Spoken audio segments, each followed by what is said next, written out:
Prova, prova.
Prova, prova. Prova, prova, prova. Prova, prova. Prova, prova, prova, prova. Oh, solo se fai così. Po'.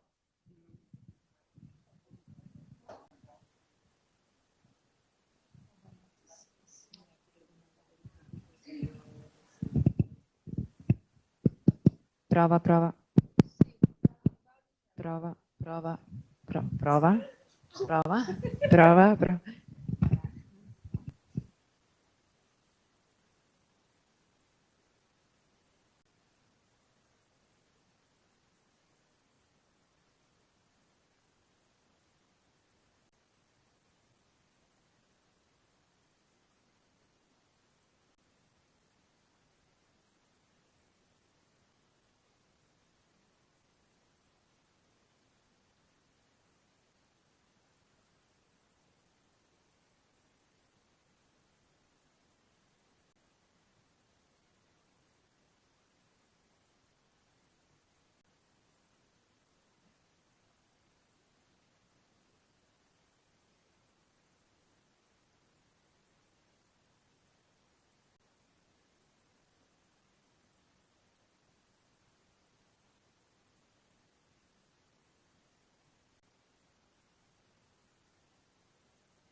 Porca.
Please, everyone, you're welcome to find your seat. We are about to start.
Good morning. Welcome, everybody. We are very pleased to host this event here in Casa Lombardia, which is the Brussels delegation of Lombardy region to the EU. It's a real pleasure to host this event. It will be, I think, very interesting and very useful. Unfortunately, I will not participate because I have a contemporary online meeting with my president, but I think that you have a lot of person here that can go deep into the item and the issue of this event. I don't want to steal more time, so I give the floor to Annalisa Brisson, my colleague from Regione Veneto, which is also representative of ENSA. Thank you for being here.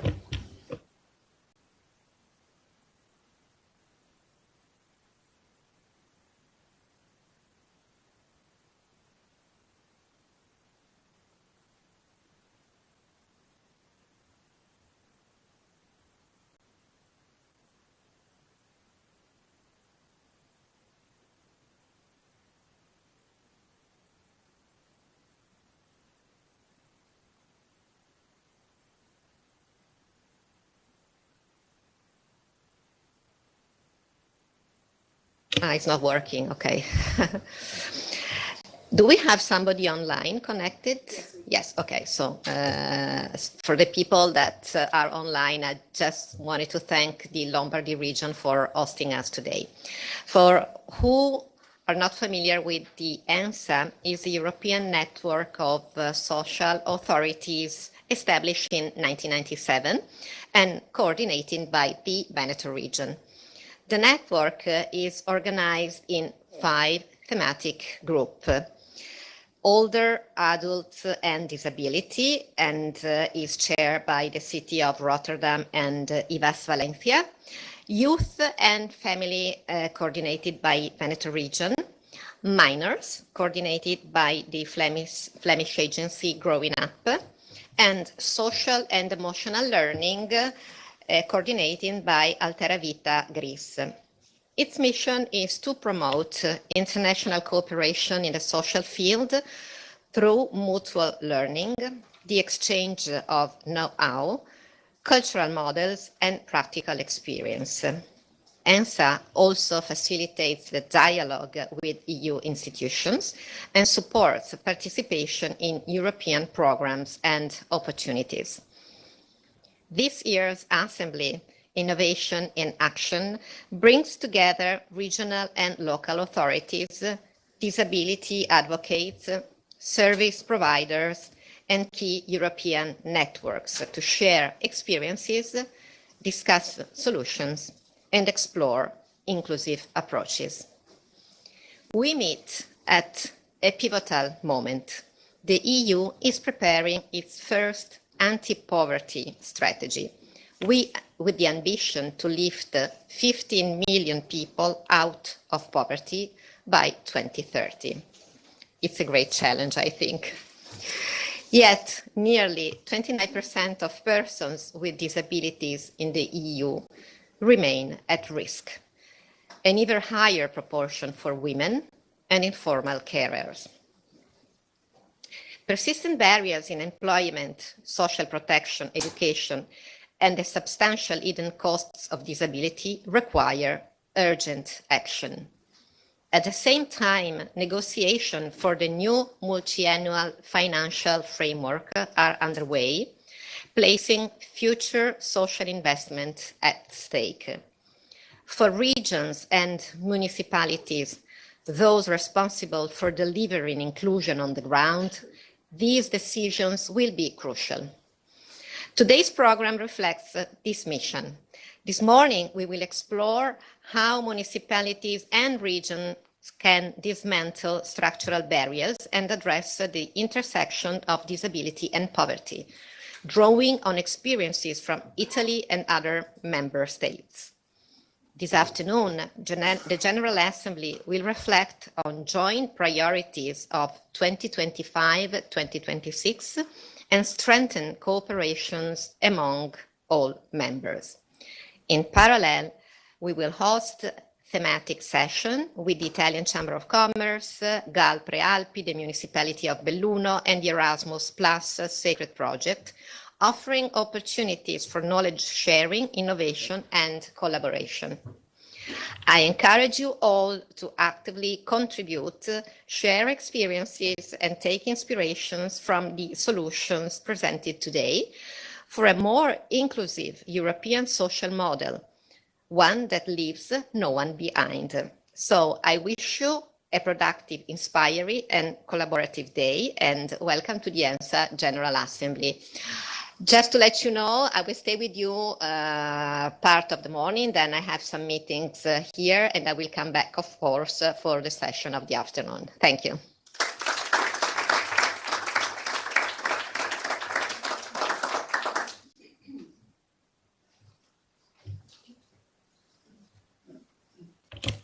Vale. Bueno, estimados colegas, distinguidos participantes, es un honor dirigirme a ustedes en esta jornada dedicada al impulso de la inclusión de la discapacidad en la Estrategia Europea contra la Pobreza. Lo hago como coordinadora del Grupo ENSA de Discapacidad y también ahora en calidad de nueva presidenta de la Red Europea de Políticas Sociales, ELISAN. Quiero dar la bienvenida a la región de Lombardía y a CBM Italia como nuevos miembros del Grupo ENSA Discapacidad. Su incorporación demuestra el firme compromiso de ambas entidades en favor de las personas con discapacidad en un momento tan decisivo como el actual. Además, deseo agradecer especialmente su activa y valiosa contribución a la organización de este importante evento.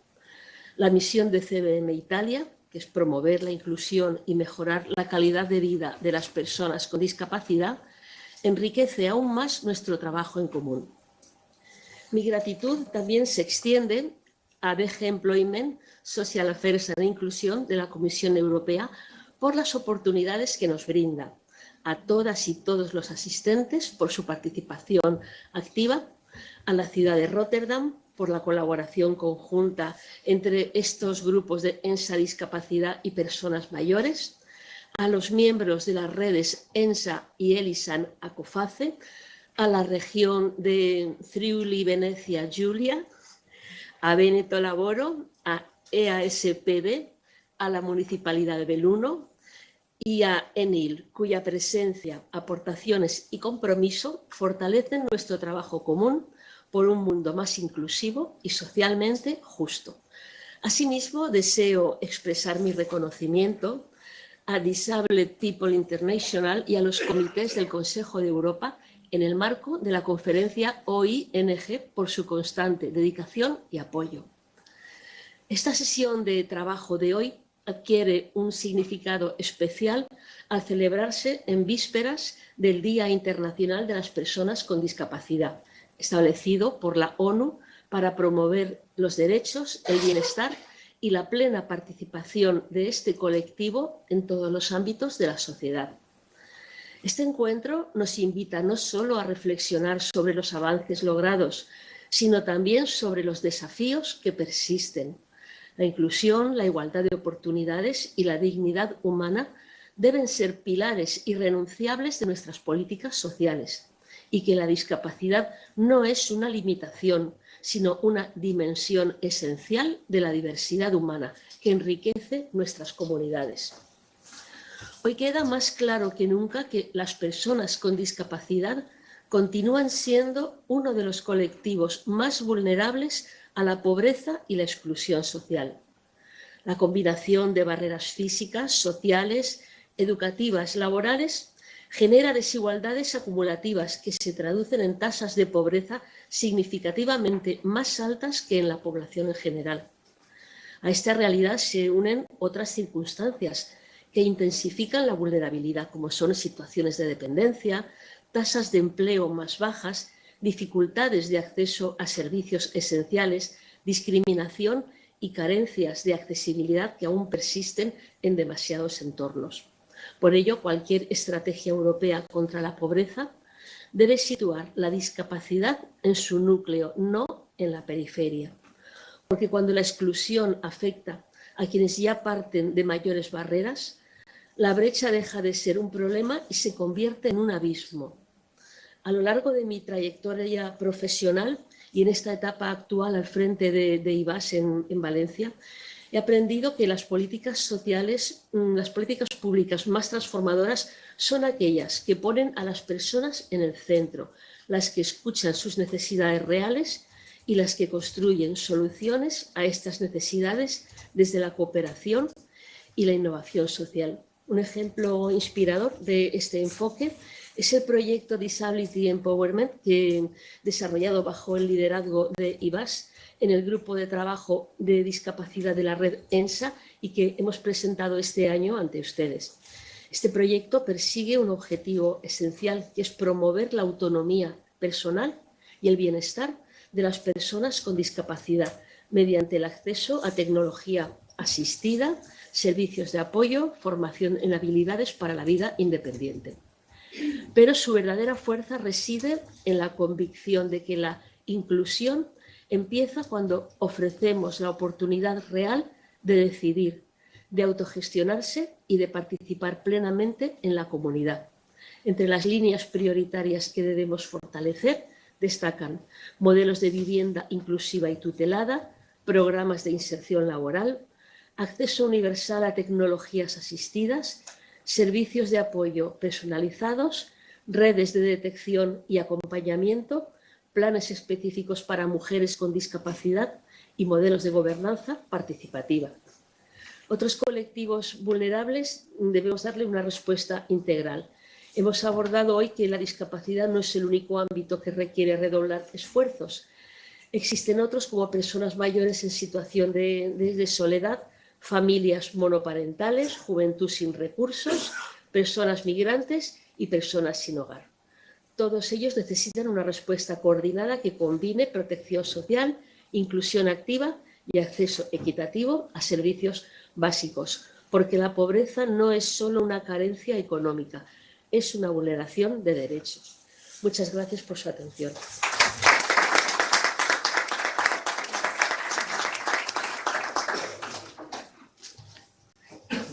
I will perhaps synthesize and translate the key points of this most relevant speech. So first of all, it was an honor for the representative of Valencia to be there, and a special thanks to the Lombardy region, but also to CBM Italy for organizing and promoting this event on such a key point for the strategy of people with disability just at the eve of this event.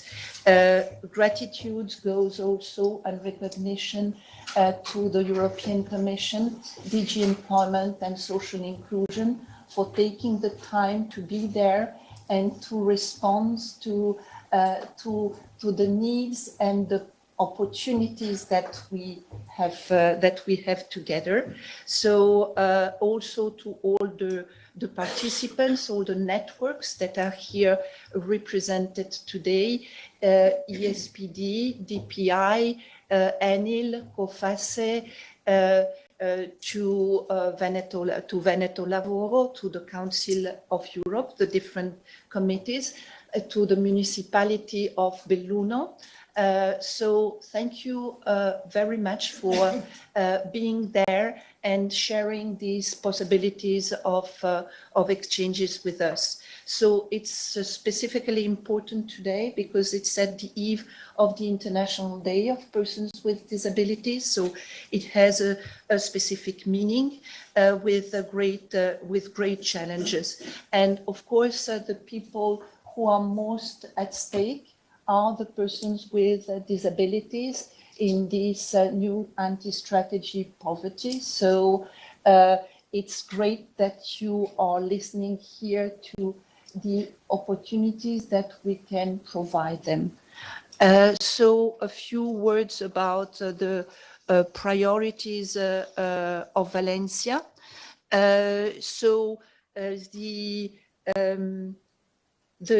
IVAS, she is representing IVAS as Director of Social Services from the Generalitat Valenciana, and they have developed several projects putting persons at the center. And one inspiring example is a project which is called Disability Empowerment. So I will just specify the key priorities they wish to reinforce: housing models, employment inclusion programs, universal access to assistive technologies, personalized support services, detection and support networks, specific plans for women with disabilities, participatory governance models, and also taking into account that other vulnerable groups are at need for a comprehensive response. So a coordinative approach is needed for addressing these challenges, and these are older persons, single parents, family, young people, migrants and refugees, homeless persons. And because poverty is not only a lack of income, it is a violation of human rights. So she's thanking you all very much for the commitment, the support and the engagement.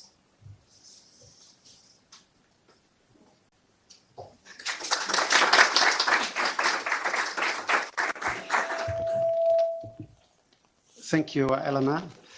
So, welcome to everyone. Buongiorno a tutti. Buenos días a todos.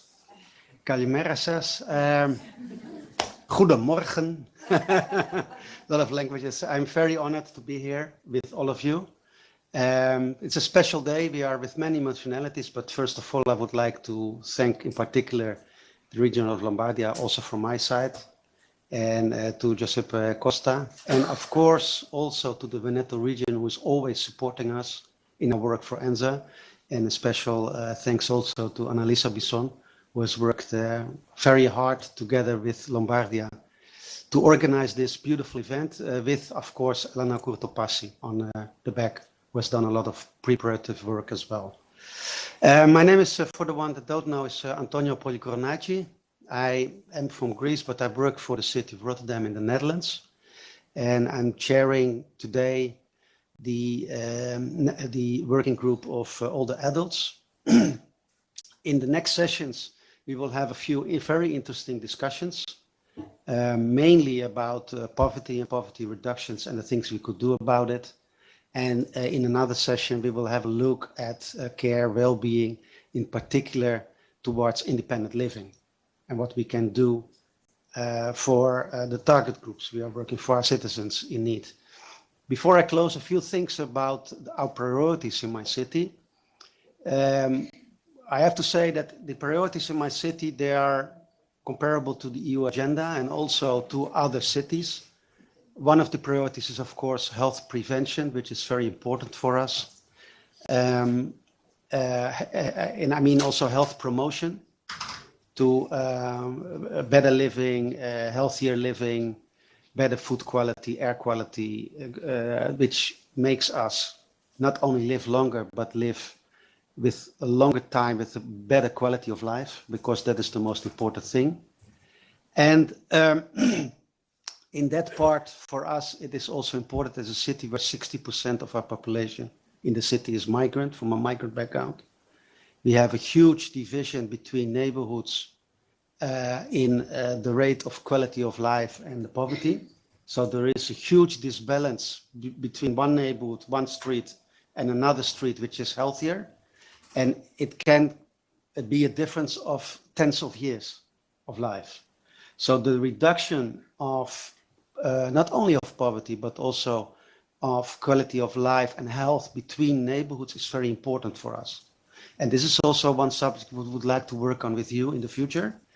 And we have some instruments. We have at the backside one of my colleagues, Otto Trinekes. Otto, can you stand up for a second? Otto is an architect and a specialist for my field academy in the city of Rotterdam, and he's working on caring neighborhoods, which is one of our instruments which we use to reduce this poverty and also this health inequality. So thank you very much. And I think we can continue to the first discussion. Thank you.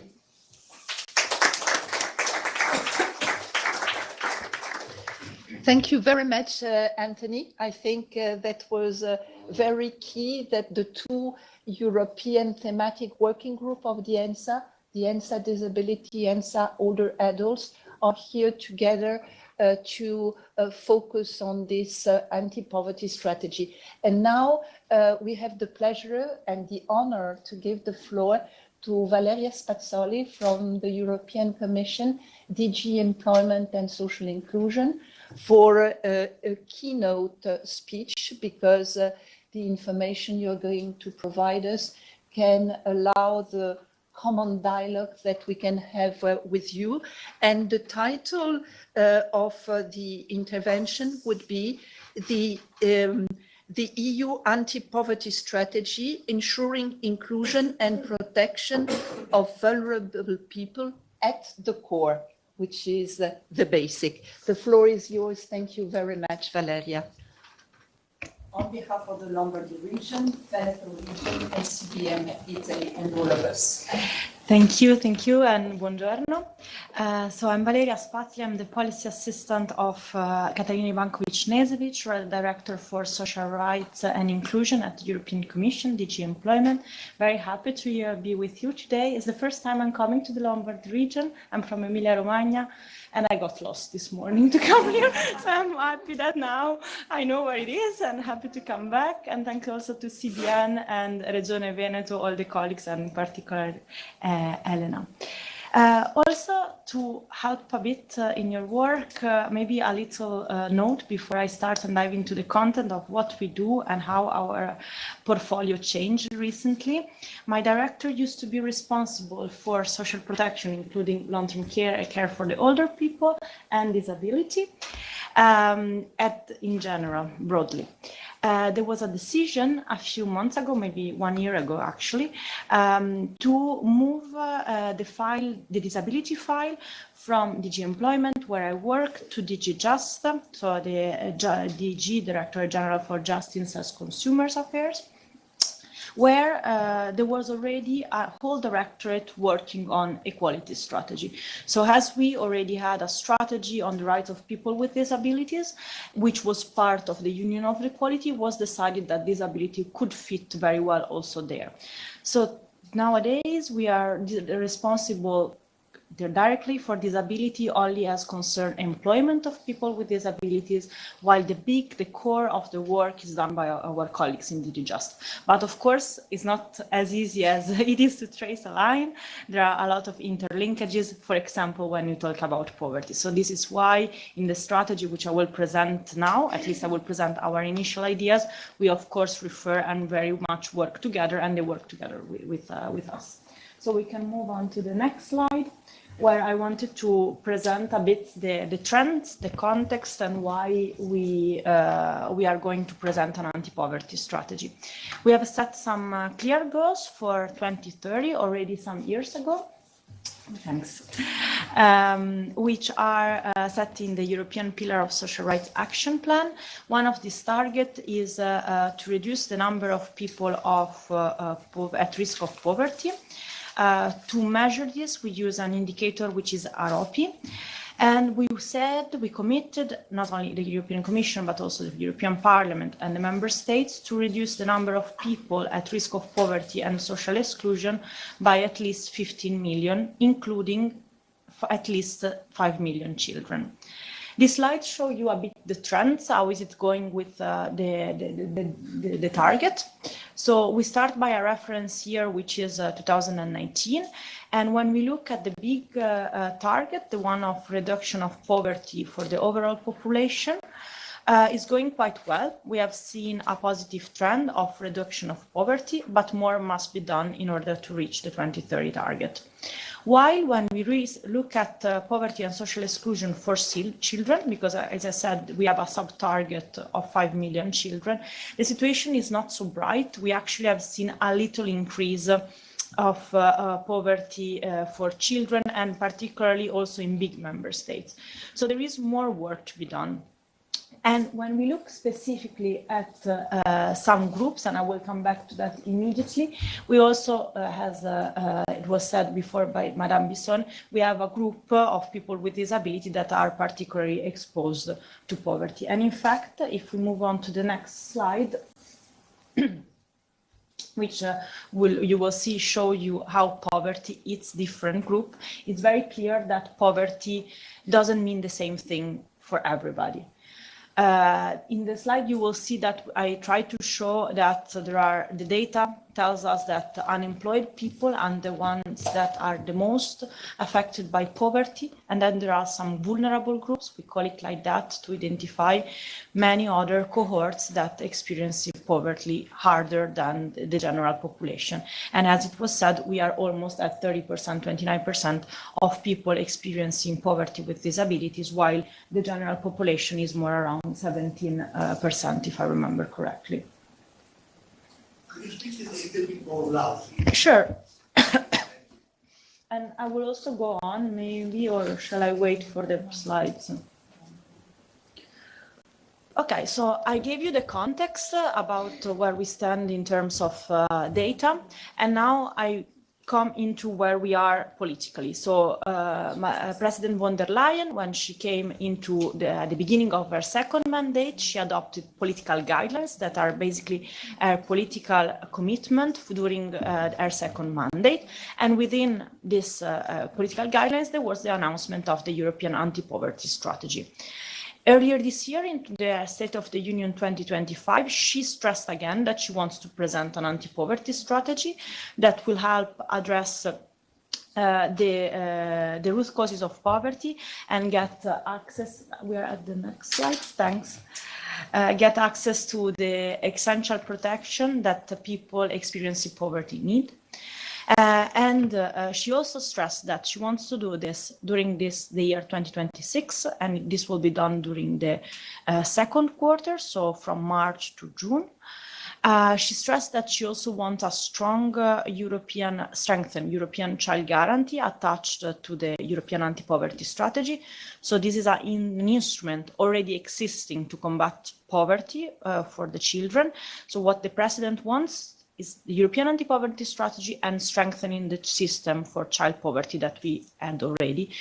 Of course, because of the trend I explained before that was showing that child poverty still remains a big problem in Europe. And she also announced a new target. I mentioned before that we have a target for 2030, but the President announced also a new target for 2050, which will help the EU to eradicate poverty. So this is a more focused target. We are talking about a closer group, not only because this eradication of extreme forms of poverty is a smaller group that experience extreme forms of poverty than what the Europe indicator grasps. So its target is more specific and more achievable as well, also because we have a longer time span. In the next slides, I wanted to convince you, explain why we will produce an anti-poverty strategy. Not only because the President announced it, but there are some very different reasons why we need an anti-poverty strategy. First of all, it is a reason of political rationale. I mentioned the 2050 target, I mentioned the 2030 target, and of course, there is also the UN development goals on which we want to be aligned. There is a political reason. Poverty divides the society, while we want more cohesive society. We want to address the increasing distrust in institutions and overall having more resilient context. And then finally, but not less important, we have an economic rationale. Poverty has a cost, a huge cost. Poverty also means that a lot of people are left out of the labor market. And in this moment of competitiveness threats, in this moment of big labor shortages, we definitely cannot allow ourselves. And then in a social investment approach, we know that, and there are a lot of studies that shows that money that are invested today in social protection, social services have high economic returns later on. So in the next slide, I wanted to present a bit the preliminary and tentative principles that are guiding our works. As I said, we are in the preparatory phase because we will present in the second quarter. And I hope you find some things that are already been mentioned and you would agree with tentative principle. There is for sure the aspect of being person-centered. As I showed before, poverty doesn't eat everybody, and as you know very well, doesn't eat everybody in the same way. So we really want to focus on the person and the difficulties that they face, and to help the member states and the local authorities to find out specific solution to this need. When we talk about people with disabilities, for example, we know that there are barriers when coming to employment in terms of reasonable accommodation, in terms of adapt working time, and in terms of also stigma. Then we know that social protection matters quite a lot, and also education and skilling. This is just to give an example of what would be needed for this specific cohort. We want to take a life cycle approach because we know that poverty can eat a different type of the life cycles, also and keeping in mind that we want to prevent poverty. And in focusing on key moments in life when one could fall into poverty. And finally, we want to support and empower individuals. We want to take a systemic approach as well. It's clear for us, and I think it was already mentioned already a bit today, that we will not solve poverty only with social and employment policy, but we really look at the whole spectrum of policies and work all together. This is what also we are doing very hard at the moment, to work very intensively with all the services of the European Commission, not only DG Just, which I mentioned before, but we are going very broad to DG Grow, DG EAC, MOVE, and ECFIN budget and so on. And we work, and this is, I think, very important for you, we want to work and support national and local authorities, because for us it's very clear that poverty happens in the communities, poverty happens at local level. So we are there to support, to show best practices, what can work, and to facilitate eventually the work of those who are on the ground, being civil society or local authorities. Then in the next slide, I wanted to continue a little bit on what we would like to do in this strategy. We definitely have some instruments that already exist. I mentioned before, for example, the child guarantee. We will work on strengthening, fostering implementation, what will already exist. And we will also present a few new initiatives. We will mainstream poverty. I said it before, we work quite a lot with all the services. We really think that we have to go everywhere. And we will work on horizontal enablers that will support, once again, local and national authorities in their fight against poverty. So we will work through the European semester, we will work through distribution impact assessment and monitoring. In the next slides, I will show a bit of the interlinkages of the European anti-poverty strategy with the other big strategies that are at stake at EU level at the moment. You maybe heard about the European Union of Skills that was presented in March, I believe. The European of Skills, for example, clearly said that people with disabilities experience more difficulty in having the right skills and having access to skill opportunities. Well, skilling for us is a key enabler out of poverty, so we work very much linked to that. Quality Jobs Roadmap, this will come out tomorrow. It's a roadmap that present what are the key aspects for quality jobs in the European Union. And of course, this matters a lot, to have a quality job, to get out of poverty or not to fall into poverty. And this is particular for people with disability. We talked about housing already before. There will be also, before Christmas, affordable housing plan, which there again, we work in cooperation. And of course, with the ENSA strategy for the rights of people with disability for 2030, which is basically the continuation of the strategy for the rights of people with disabilities that was presented already some years ago. And really, before closing, I want to show a bit the preliminary results of the public consultation. We consulted quite broadly during the summer and until mid-October to hear from different stakeholders what should be in the anti-poverty strategy, what matters the most. We received quite a lot of contribution to our roadmap and to our call for evidence. In the graph, may be interesting to show that in the blue part shows that NGO were the most, the group that contributed the most to the anti-poverty strategy, but also public authorities, for example, in blue. In green, and in purple, which is the second biggest part, is EU citizen. I'm reading because maybe it's a bit small. And in the next slide, we try to sum up a little bit what are the main ideas, the main recommendation that came out. Now, without going too much into the details, maybe just to highlight the big titles and maybe what matters most for your work. So looking at older people, people with disabilities, adequate social protection and comprehensive social protection, labor market and employment, access to quality services. This matter a lot. And in fact, came quite prominently the idea of one-stop shop that would facilitate citizens to have access to the services they need, also considering the situation. Looking at intersectionality, also already been mentioned. It's very common that one do not only face one vulnerabilities, but many at the same time. And one recommendation was to look at, to monitor this intersectionality and look at how they have an impact on a person access to, for example, services.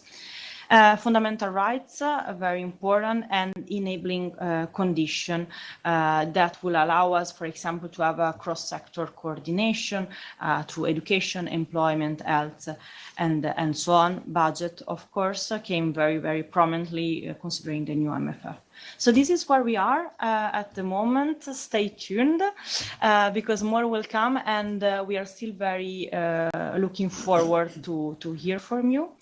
I cannot stay all the day, unfortunately. It's very busy at the office, as you can imagine, but I'm looking forward to keep in touch. Thank you.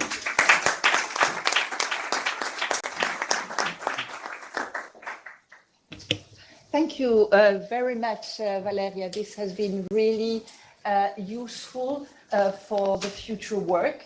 And we took into consideration all the information you gave us.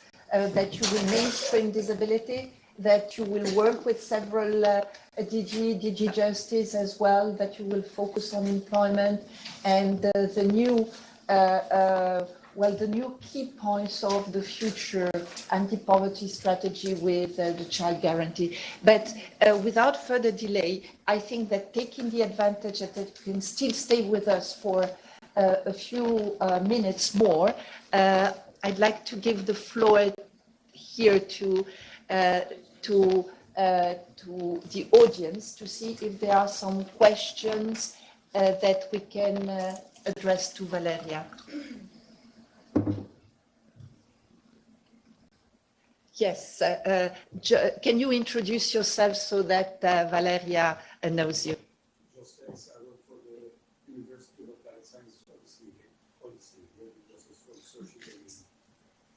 And involved for a very long time also in the ENSA network. So and also that I would like, I'm also a board member of an anti-poverty organization here in Brussels. Which one? The link. Okay. It's about education for people with poverty. So quite important topic. My question is about the commitment of the Commission and also the Member State, because I always have the feeling that, of course, they say yes, poverty is important, but at the end, there is no action or not enough action, or everybody says yes, but means no, because it's about investing in needs. So what's your, of course, you will not say that there is a commitment, which I fully understand. Can you say something about the commitment of the Commission on this topic? The Commission. Commission or other people? Okay. The commitment of the Commission, thanks a lot first of all for the question. The commitment of the Commission is quite clear. It was already announced, and the Commission will come out with the anti-poverty strategy, which will be in terms of instruments, so maybe this can help also to understand, a communication. So the Commission will issue a communication to the other institutions which present a narrative and a series of initiatives to combat poverty. Of course, you're absolutely right, and it's very clear also to us from day one. First of all, it will anti-poverty. We will not fight poverty if we don't have the member states with us. And I said it already before, and I stress again, and we think it doesn't stop at member states. It goes on to regional and local authorities. And secondly, that it will be difficult to have all the member states on board. So in our reflection, and with the legal basis that we have, the constraints that we of this specific moment, we are reflecting of how we could do to engage at best, to help at best the member states in their fight against poverty. The idea, as I said, considering the competencies, really to come out with something very meaningful, very useful, that the member state could be used and could be appealing to the member states. Yeah. You're welcome. Thank you very much, Valeria, and also for the engagement of local authorities here. We have Belluno, Veneto Lavoro, so it's great, and Lombardia. So thank you very much. Thank you for the panelists. Now I think that we change the panel.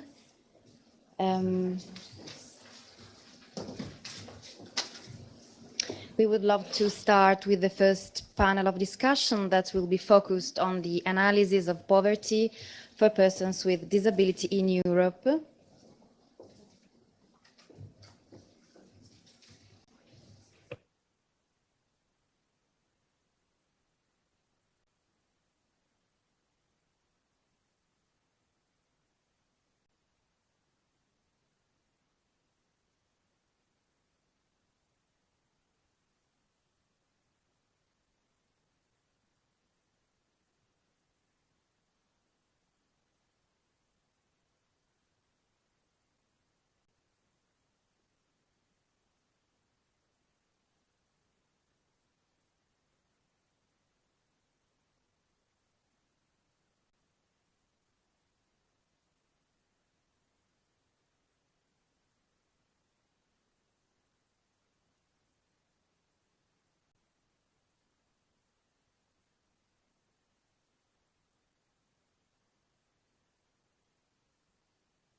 Thank you also for the people who is following online.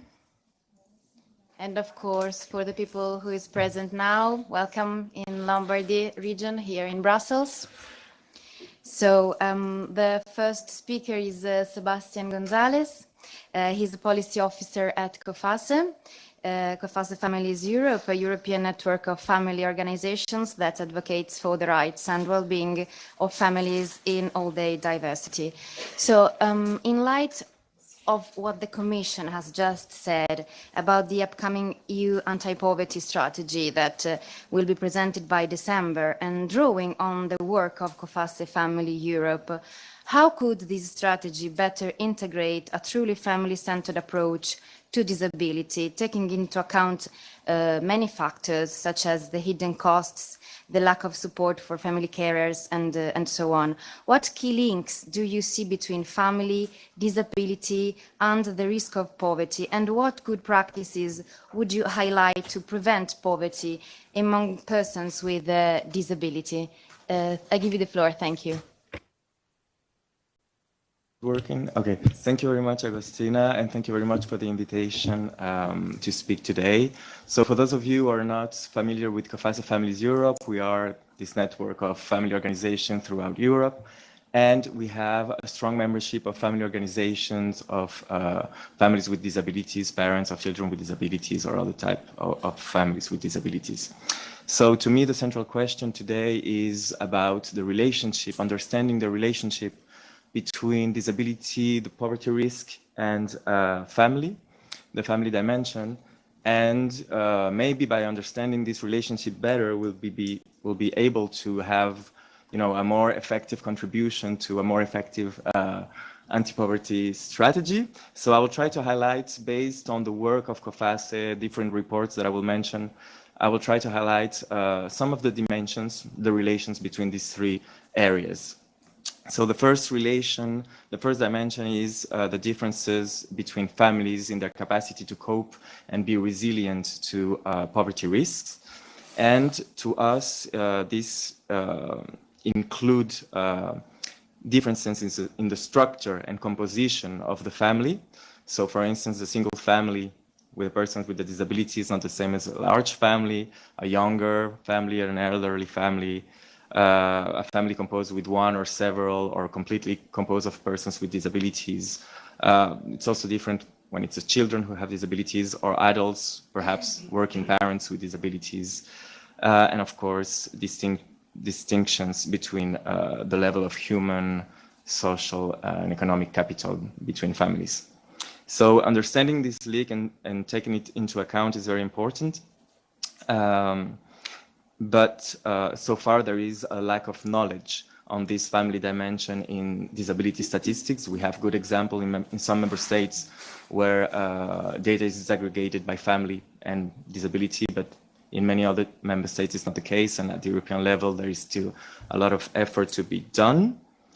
The second dimension between these three areas is the interdependence between the members of the family, and the recognition that the risks that affect one member of the family affect actually the whole family. In terms of disability and poverty, this means that the poverty risk faced by a person with disability actually affects the whole family and vice versa. So to illustrate this, and of course this is already taken into account into poverty statistics overall, there are indicators, for instance, the indicators on social and material deprivation take into account measures that are individual and also measures who are at the household level. And for instance, as an example, we can say the capacity to heat the house. Of course, it covers everyone, but also, for instance, the intensity of work within the household. And I would like just to insist a little bit on this later example to illustrate my point. So if we consider the data, we see that persons with disability of working age are around 2 times more likely to be unemployed than the average population.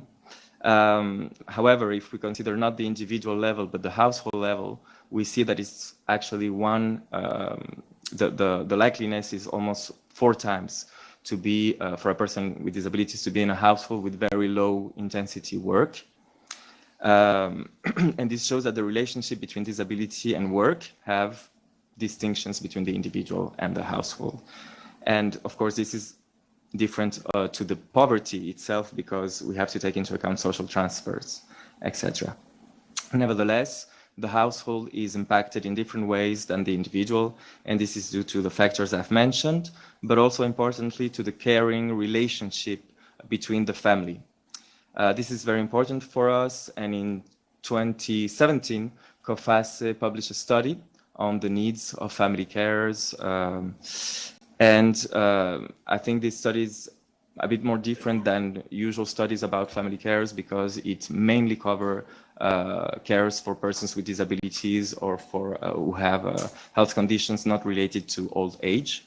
So let me get to some of the findings of the study. One of every 3 respondents said that they have a hard time making ends meet because of their caring role, and that we have to keep in mind that the ratio for the overall population is 1 in 6. We also found that the proportion of economically inactive respondents was about between 30 and 49%, depending on the countries, which also explained the low intensity work in households with persons with disabilities.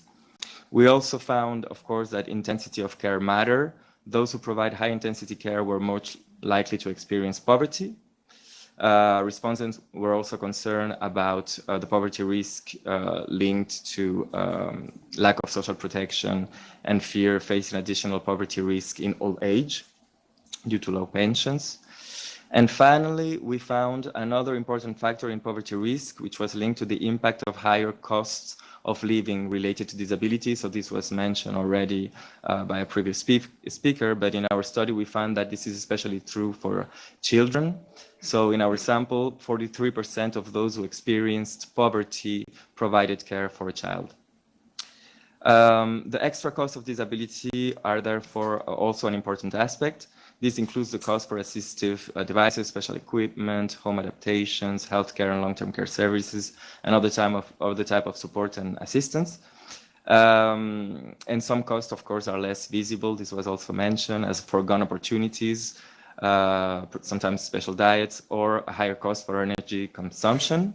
COFACE published a study in 2023 where we voiced concern on the impact of the increase of energy prices of the last years on the households with persons with disability, which with around 24% of them being at risk of energy poverty compared to 8% for the overall population, for several reasons, because of the greater reliance of energy for special equipment, because of more time spent at home and things like that.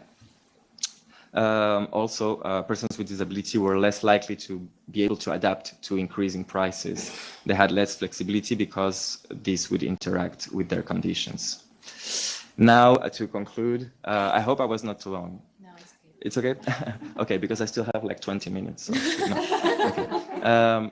So the final dimension I wanted to mention, and I'm glad to see that Odyssey is here maybe to complement later, but it's about the multidimensional nature of poverty overall and the interdependency between different policy areas impacting families.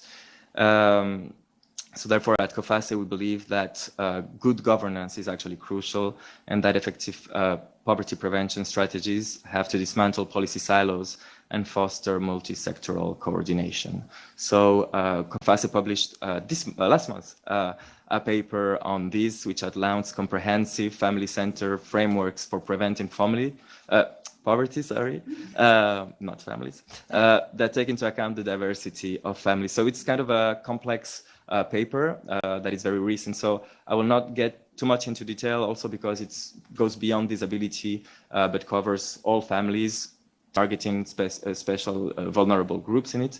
But it's basically structured in 3 levels: universal measures, targeted measures, and measures aimed at tackling crisis management. And these 3 levels are there broken down into 4 policy arenas, which are the access to resources, the access to services, the access to time, and an integrated governance in the delivery of this. So with this, I close my speech. The reports I've mentioned are available online at COFACE website, and I'm also happy to share them with you by email. Thank you very much. Thank you. Thanks Thank you for this highlight. It's a great pleasure to hear from you, to share experiences and data with COFASI. And now I would love to give the floor to Chiara Anselmo. She has over 25 years of experience in international development. Yeah, no, you are not old, don't worry. With a focus on the rights of population in vulnerable conditions.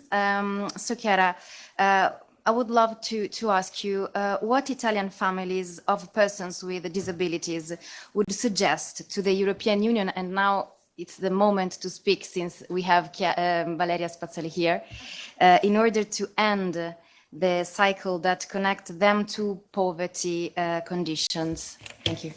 Thank you so much, Agostina. Thank you for the question. Actually, I changed my suggestion listening to Ms. Spazzali because I think the plan is super, it's very good, but I would say keep listening because it's very important. And I will get into that later. Maybe I have the chance to have you here while explaining. So as a CBM Italy, we developed research on disability and poverty in Italian families. That was conducted with the Foundation Zancan. Probably some of you know Foundation. Is a very well-known research center specialized in social aspects of life and social issues. So we did that, and the report was launched in 2023. But maybe I'll go to the next slide, and I'll just say, we often have people asking what CBM stands for, an acronym never explained much. So I will just tell you who's CBM Italy. CBM Italy is an international organization working in different parts of the world, as you see from the map. So we do have 11 partner countries where we work, and we work where the need is the greatest. We work for education, health, development sector overall, community-based, inclusive development, media, especially, and above all, of course, the rights of persons with disabilities. But as you see from the map, we do also work in Italy. So we do have 11 projects so far, even more, and then we reach in Italy 20,000 people, whereas overall in the world, we reach more than 1 million people. So that's CBM, and it is related and is part of CBM International, which is an organization dates back 1908. So quite a long time ago, and very much expert on disability and development. So that's CBM stand for CBM International Christian Blind Mission. So at least you know something. So coming back to the listening, the keep listening issue. As you saw from the map, we work in many countries worldwide, and especially in certain countries, we do experience this cycle already mentioned by Sebastian of poverty and disability, which is very strong, especially in certain contexts. And the fact is that our work is aimed at breaking this cycle of poverty and disability, which is very much evident in certain countries. But we had the opportunity and we wanted to know if disability and the causes of impoverishment or poverty were connected in Italy too. So we wanted to understand better that. And that's why we engaged with 300 persons with disabilities and families to analyze the connection between these two elements, and to do it in a qualitative and quantitative way by listening to the families and the persons. So what we found out, it was just coming before many times, so I'm not saying anything new with the research, but that poverty has a multidimensional aspect, has many faces. We found out that people cannot afford a 1 week holiday, in a year, or cannot afford extra expenses of 500 euros for anything they may need. Or even more, there are families where there's not only one person with disabilities, but maybe there's another person with long-term care issues. or they cannot eat properly, they cannot heat the house properly. So we saw all what Sebastian was saying. It's really, it's about education, it's about income, it's about eating, heating the house, it's having a house that is maybe of property or rent. Can you really pay the rent? Can you pay the utility bills? All these issues came out. So we had a various, scenario of poverty, as probably everyone already reported. So next, please. So in this multidimensional poverty, how these families find support, what kind of support they have from formal institutions or formal support? Do they have any? So that was the question. So we find out that support was not that much. For example, especially mothers had the burden, inverted commas, burden of caregivers, and often maybe they are only caregivers in the family. So it's really, really an issue. Or the people were not receiving home medical care or non-medical care, or otherwise, they felt very much abandoned by institutions. But there's an interesting thing here that requests from this family are directed to having access to services, most of them, and not about having financial support or material goods. So we need to somehow connect services to the people. So that was coming out. And it was very interesting because immediately someone think that a poor person needs money. No, we need access to services. That was coming, and it was very interesting. Next. So we had a look also, not just the formal networks and support, but the informal networks, because that are linking the person and the families to the community. So we found out that, more than half, were finding support, especially emotional and relational support, outside the living household. So they were going to friends, relatives, etc. Some could not find any way to have a support network, so they felt abandoned. But again, an interesting data that almost half, a bit less than half, were providing support to other people. So they were able to benefit, though the condition we're living, to benefit to other people. So in a generative way, let's say, because they know how to cope with difficulties, they know what is the need very well, so they could help others. So next, please. So I will make very, very, very short. Sorry, this is last. But I'm asked, what families would tell you to do. This is our to-do list, homemade, and 4 recommendations, very clear. We realized that people were feeling isolated, and there were walls to be break down, walls in terms of relation, walls about the presence and the help provided by institutions, social and environmental walls, lack of knowledge, lack of awareness. So we need to break down isolating walls. Secondly, we talk about services, we talk about access to services, but these services need to have a human shape, okay? They should not be standardized. Otherwise, people feel more abandoned, feel more far from the service. We are all the human beings are different. So we need that the service talk and listen to the need of the people. Third, we saw these families and people have a great potential in benefiting the others. These are a value to the community. They're strong, they have coping mechanisms. So we need to find a way to connect them to the community and value their contribution. And finally, that was already said, independent living. So we need to find work opportunities and a way to, pave the path for these families to know that their people, their persons with disabilities will find a job, will find a house, and will have a life independently. I close here, and the research is on our website as you like to download it free. Over to you. Thank you, Chiara. Thank you very much for your hints and personally also for highlighting the struggle of women who become caregivers since there is no alternative. So we've heard about COFASE, we heard about CBM, and now we turn into local realities. So it's my pleasure to introduce you the Deputy Director of the Directorate for Family, Equal Opportunities, Volunteering and the Third Sector of the Lombardy region.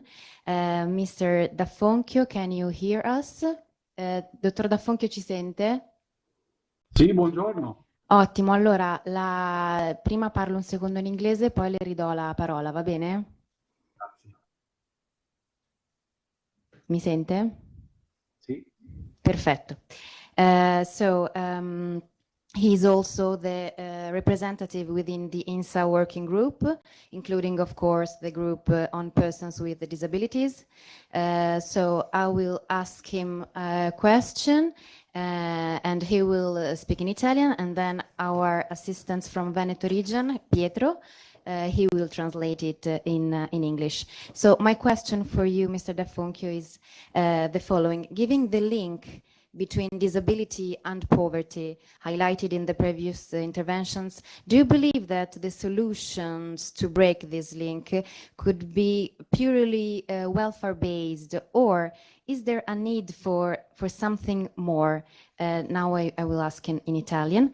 Dottor D'Affonchio, dunque le ho chiesto in inglese, visto che il legame tra la disabilità e la povertà che è stato precedentemente evidenziato, ritiene che le soluzioni per spezzare questo legame possano essere solo su base assistenzialistica, oppure c'è bisogno effettivamente di qualche cosa in più?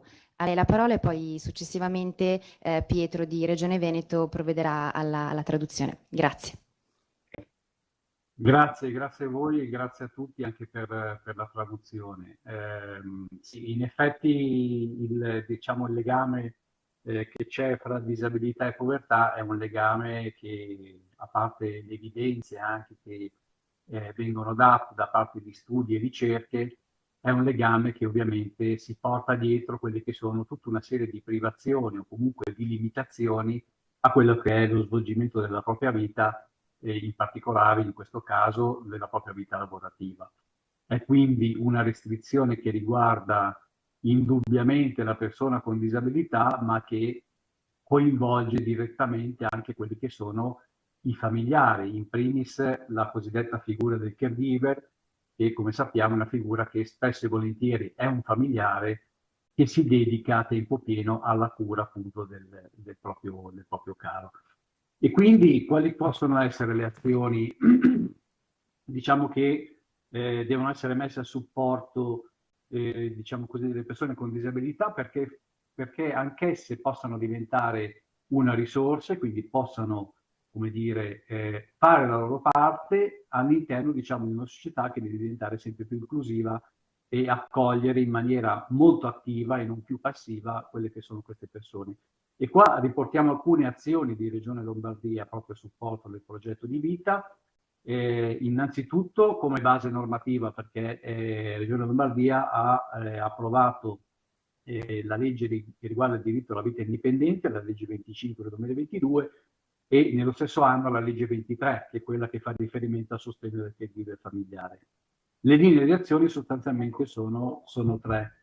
E la prima è sostanzialmente quella che riguarda una connessione all'offerta esistente col progetto e corso di vita delle persone con disabilità, quindi in particolare la costituzione di centri per la vita indipendente. Sono centri previsti anche dal decreto legislativo 62, quindi in tema di riforma, quindi punti di contatto in cui la persona con disabilità può recarsi e avere a disposizione una serie di supporti e di consulenze per quanto riguarda tutta la definizione e poi lo svolgimento di tutto il suo progetto di vita. C'è il tema poi di un rafforzamento di quelle che sono le unità d'offerta e gli interventi di natura sociale, sanitaria e sociosanitaria. Quindi è chiaro che non è più come una volta dove la persona con disabilità deve adattarsi a quelli che sono i livelli di offerta, ma viceversa sono le unità d'offerta che devono sempre più adeguarsi e adattarsi, quindi essere flessibili alle richieste da parte delle persone con disabilità, mettendo al centro i loro desideri e i loro bisogni di vivere una vita sicuramente piena. E poi tutto il tema che riguarda il sostegno all'autonomia. Autonomia si intende sia autonomia scolastica, sia abitativa, sia lavorativa, e quindi la possibilità, diciamo, di mantenere al proprio domicilio le persone con disabilità, valorizzandole l'intero nucleo familiare. Nella slide successiva poi mettiamo in evidenza quella che è invece il tema di un sistema integrato di servizi, cioè qua occorre proprio partire da un cambiamento culturale, ed è un cambiamento che deve prevedere anche un cambio organizzativo e strategico, e in base a questo, diciamo così, raccordare in maniera sempre più costante e sempre più costruttiva le politiche sociali rispetto a quelle sanitarie.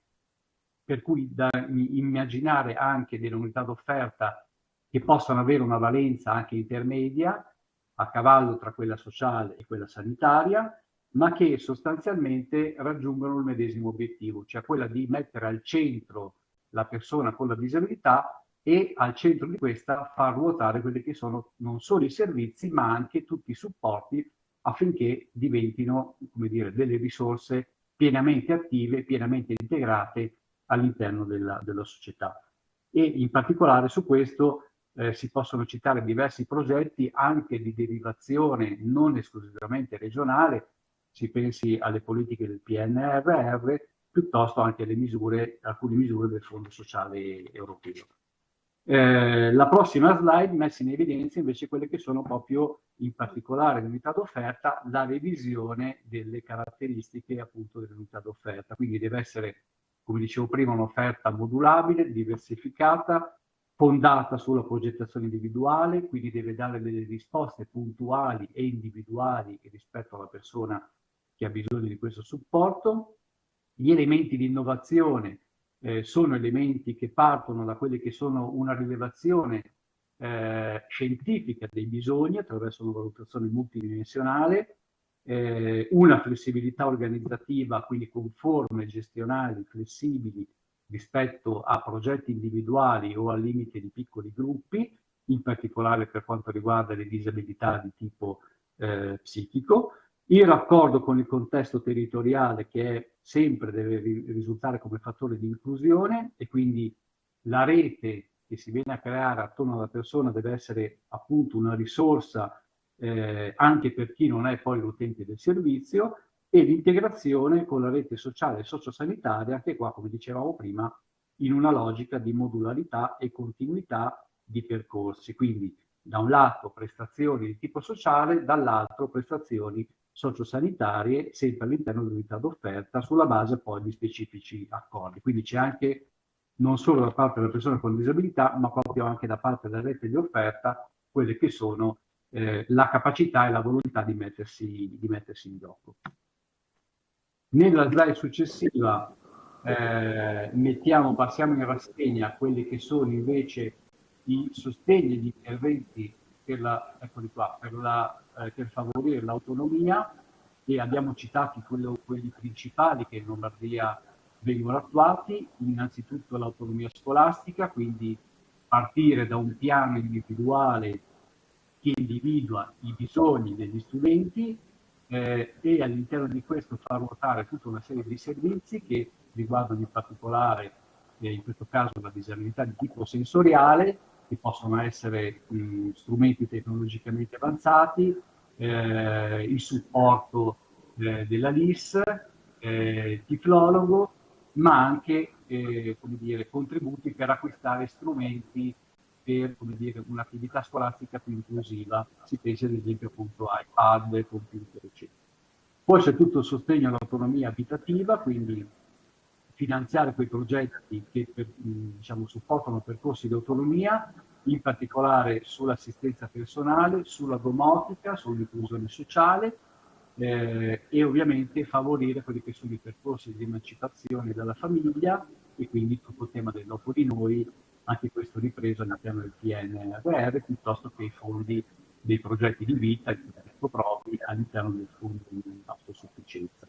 Un terzo pilastro riguarda il sostegno all'autonomia sociolavorativa, questa è anche recente, ripresa anche da un bando sul Fondo Sociale Europeo, quindi non solo diciamo così, attività di inclusione lavorativa nel senso di inserimento lavorativo, tout court, ma anche proprio in quelle che sono diciamo, una serie diciamo, di attività educative di tipo relazionale, di tipo sociale, che facciano rendere sempre più pronta e partecipe la persona che, con disabilità ovviamente, che si deve affacciare al mondo del lavoro, il sostegno al mantenimento del domicilio e i contributi per la costruzione e rinnovo dei parchi giochi inclusivi, cioè non solo quindi le tematiche fondamentali della vita di ciascuno di noi, che possono essere appunto dall'abitazione al lavoro, ma anche diciamo così, su tematiche più ludiche, che possono essere il tema del turismo, in particolare qua avremo l'anno prossimo Milano Cortina le Olimpiadi, e quindi su questa tematica sono stati sviluppati con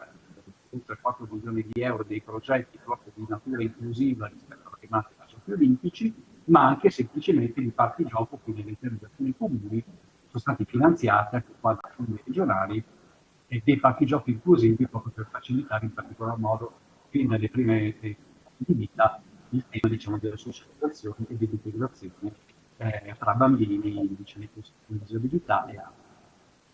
Da ultimo è un focus particolare proprio sul tema dell'inclusione sociolavorativa, perché vi dà contezza di quella che è stata la risposta su questo bando che è partito nel 2023 con una cadenza triennale, quindi sono progetti che si chiudono adesso a dicembre di quest'anno, e è stata una risposta veramente molto importante, per cui sono stati utilizzati 10,5 milioni di contributi, quindi concessi che sono appunto in fase diciamo, di definizione per fare attività, 57 progetti finanziati, si tratta di azioni H1, Core e S+, in particolare i destinatari raggiunti sono oltre 3.000 e questo è stato un raccolto recente, il 26 novembre, il 40,2% sono donne anche con disabilità non certificata.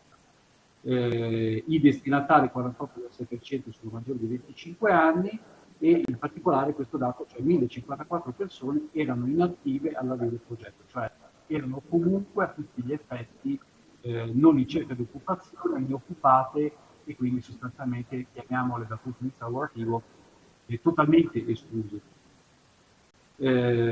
Ci sono poi temi che dire, prevedono somme di condizioni, non solo di disabilità, ma anche diciamo, di vulnerabilità, e qua sono stati coinvolti 196 destinatari, e ovviamente verrà avviata poi una particolare valutazione specifica su quelli che sono gli esiti informativi e occupazionali. Il progetto è andato molto bene, tant'è che per il prossimo triennio 26-29 è già stato emanato il bando, abbiamo già avuto una risposta che è ancora ulteriormente aumentata, perché sono 78 progetti che si sono presentati, quindi attualmente sono in fase di valutazione, e con una richiesta che va oltre i 20 milioni.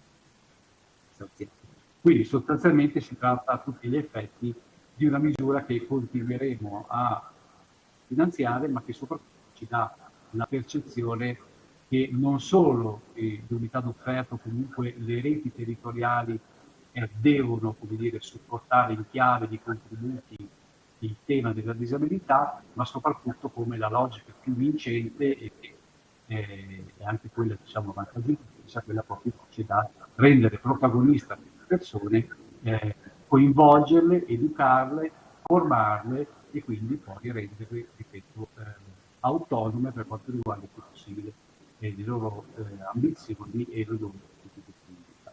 Vi ringrazio tutti. Thank you very much. Thank you. Please, Pietro, just a short summary in English. Thank you.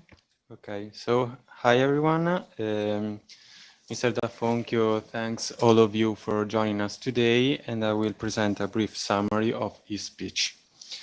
So the Lombardy region has adopted a person-centered approach to disability policy that anticipates the national reform introduced by Legislative Decree number 62 of 2024. Recognizing the two-way link between poverty and disability, Lombardy focuses on empowering individuals to shape their own life project, rather than relying solely on welfare support.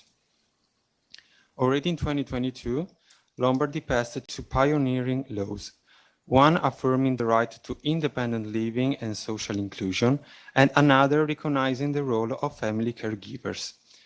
Its disability policies are based on three pillars: aligning services with personal life projects, including via 33 new centers for independent living, integrating social and healthcare services, and supporting autonomy across education, employment, housing, and home care. To implement the national reform, the region has launched a 2-year pilot in Brescia, coordinated by a multi-institutional steering committee, and is developing a new measure supported by the European Social Fund to strengthen local services. In parallel, Lombardy is revising its entire service network to ensure greater flexibility, individualization, and integration, including new access criteria and closer coordination with the local and social health systems. The Lombardy region continues to implement a comprehensive strategy to promote the autonomy and full inclusion of persons with disabilities across all areas of life. Key initiatives include support for educational autonomy through individual plans for students with sensory disabilities, assistive technologies, and the promotion of Italian Sign Language, as well as the financing of projects that facilitate independent living, personal assistance, home automation, and the transition away from family dependency. Efforts to enhance social and labor market inclusion are central, with targeted social interventions designed to bridge the gap between individuals and employment services. Importantly, support also extends to measures that help people remain in their homes and avoid institutionalization, combining financial contributions for professional and family caregivers with complementary social initiatives such as socialization support and respite services. The region also promotes full social participation by funding inclusive public spaces, accessible recreational infrastructure, and accessible tourism, particularly in the context of major events like Milano Cortina 2026. A noteworthy innovation is the call for proposals under the European Social Fund to promote social and professional inclusion, co-designed with the third sector, which has already reached over 3,000 beneficiaries, 40.2% of whom are women. It proved particularly impactful for individuals without formal disability certification, often excluded from mainstream services. Early results show promising pathways to internships and employment. Following this success, a second phase from 2026 to 2029 is underway, with 78 project proposals under evaluation. These initiatives reflect a holistic, inclusive policy vision grounded in person-centered planning and proactive coordination with the social, healthcare, and employment systems. Thank you. Thank you very much for your translation.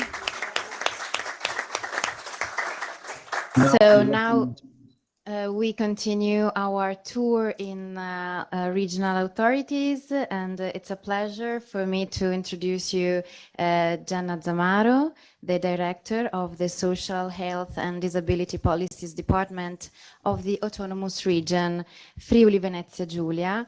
I would like to ask you the following question. So as we know, we Italians, the Friuli Venezia Giulia region has succeeded in putting in place a robust framework for implementing policies and projects for social inclusion.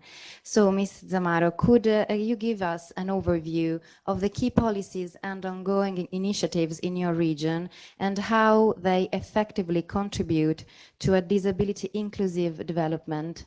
Thank you. I give you the floor. Okay, thank you so much. Thank you for inviting me. Yes, I go through a quick overview of our projects and our strategy. So, you know that we are the Friuli Venezia Giulia, but even Italy and Europe, we are going through a demographic winter, a dramatic, I have to say, demographic winter. So we are focused on the vulnerable groups of people, so all the people, children and disabled people, because we believe that an environment friendly for them is an environment suitable for everyone. This is the must.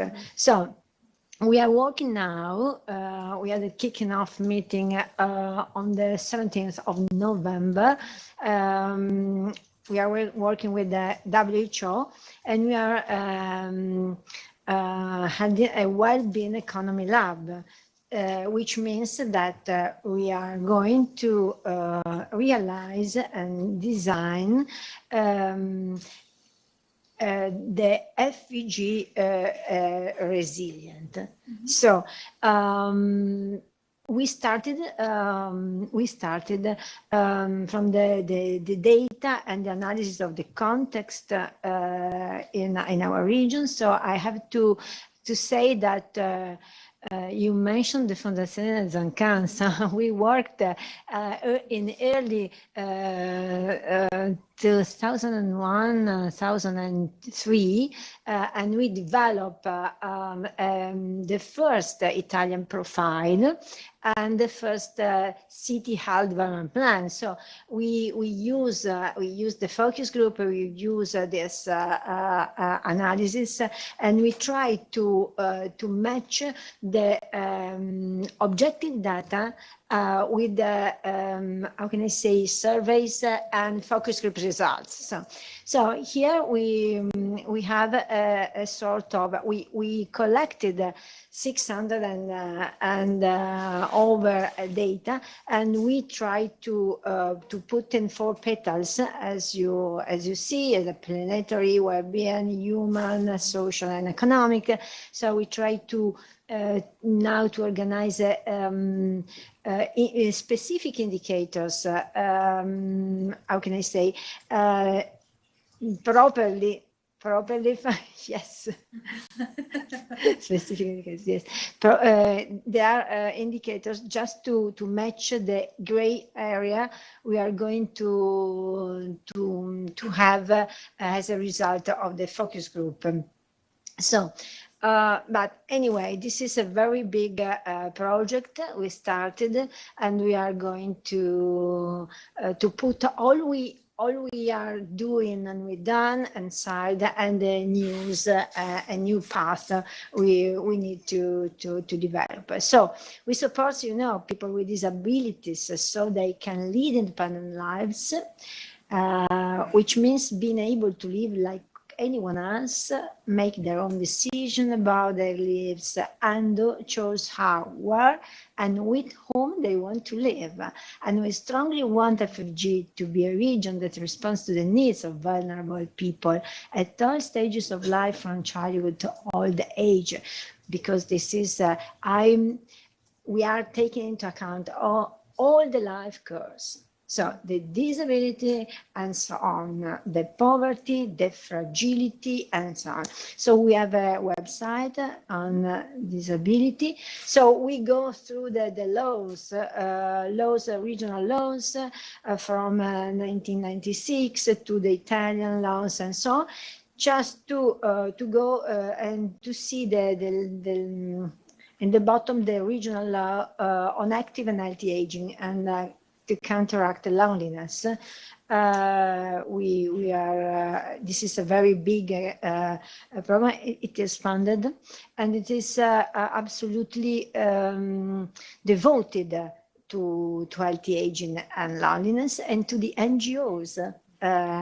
Okay, but in 2023,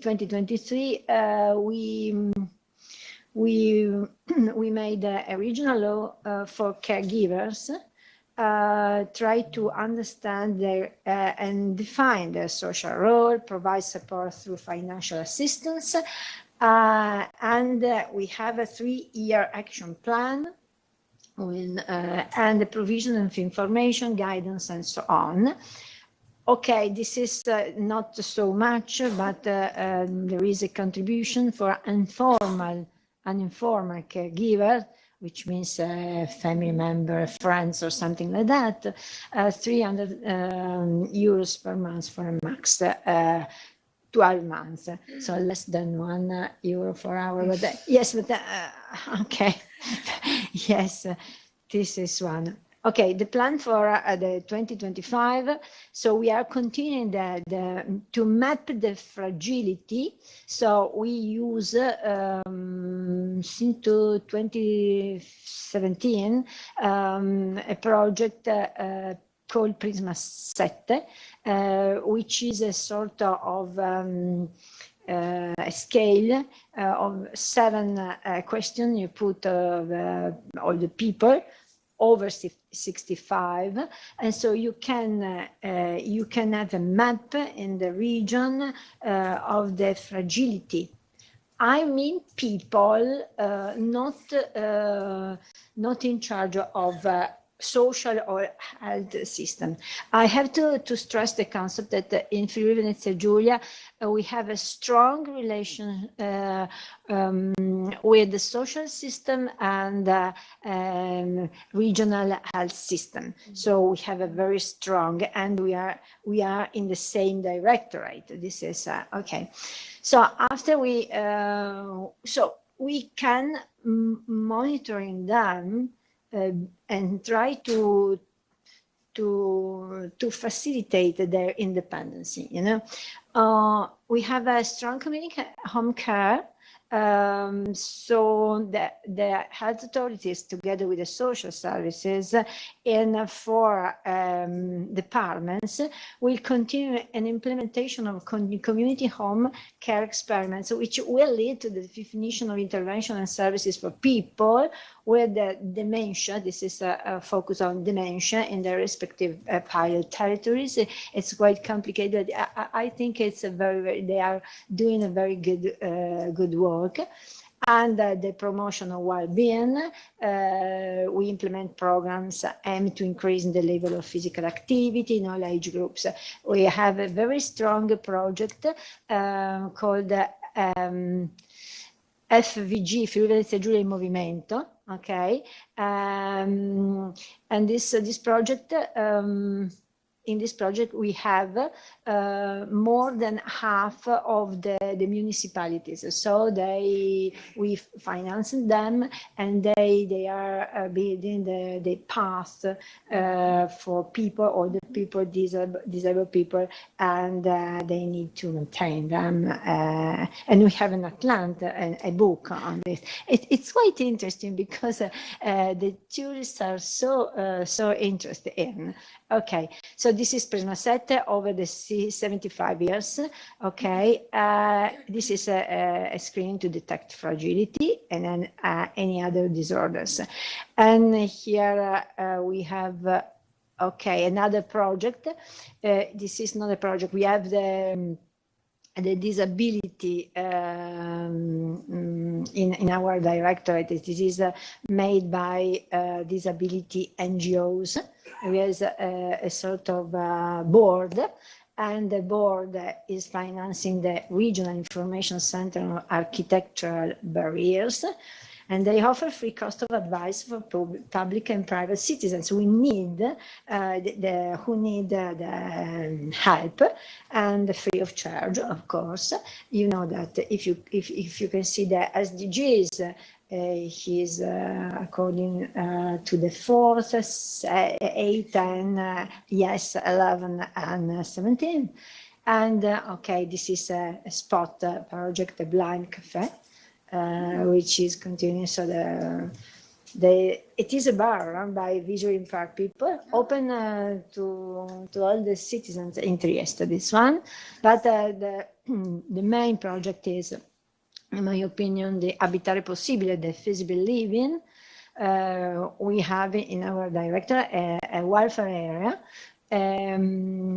and they started a feasible living, which is an innovative housing initiative to assist older and disabled people who are partially or completely dependent or fragile.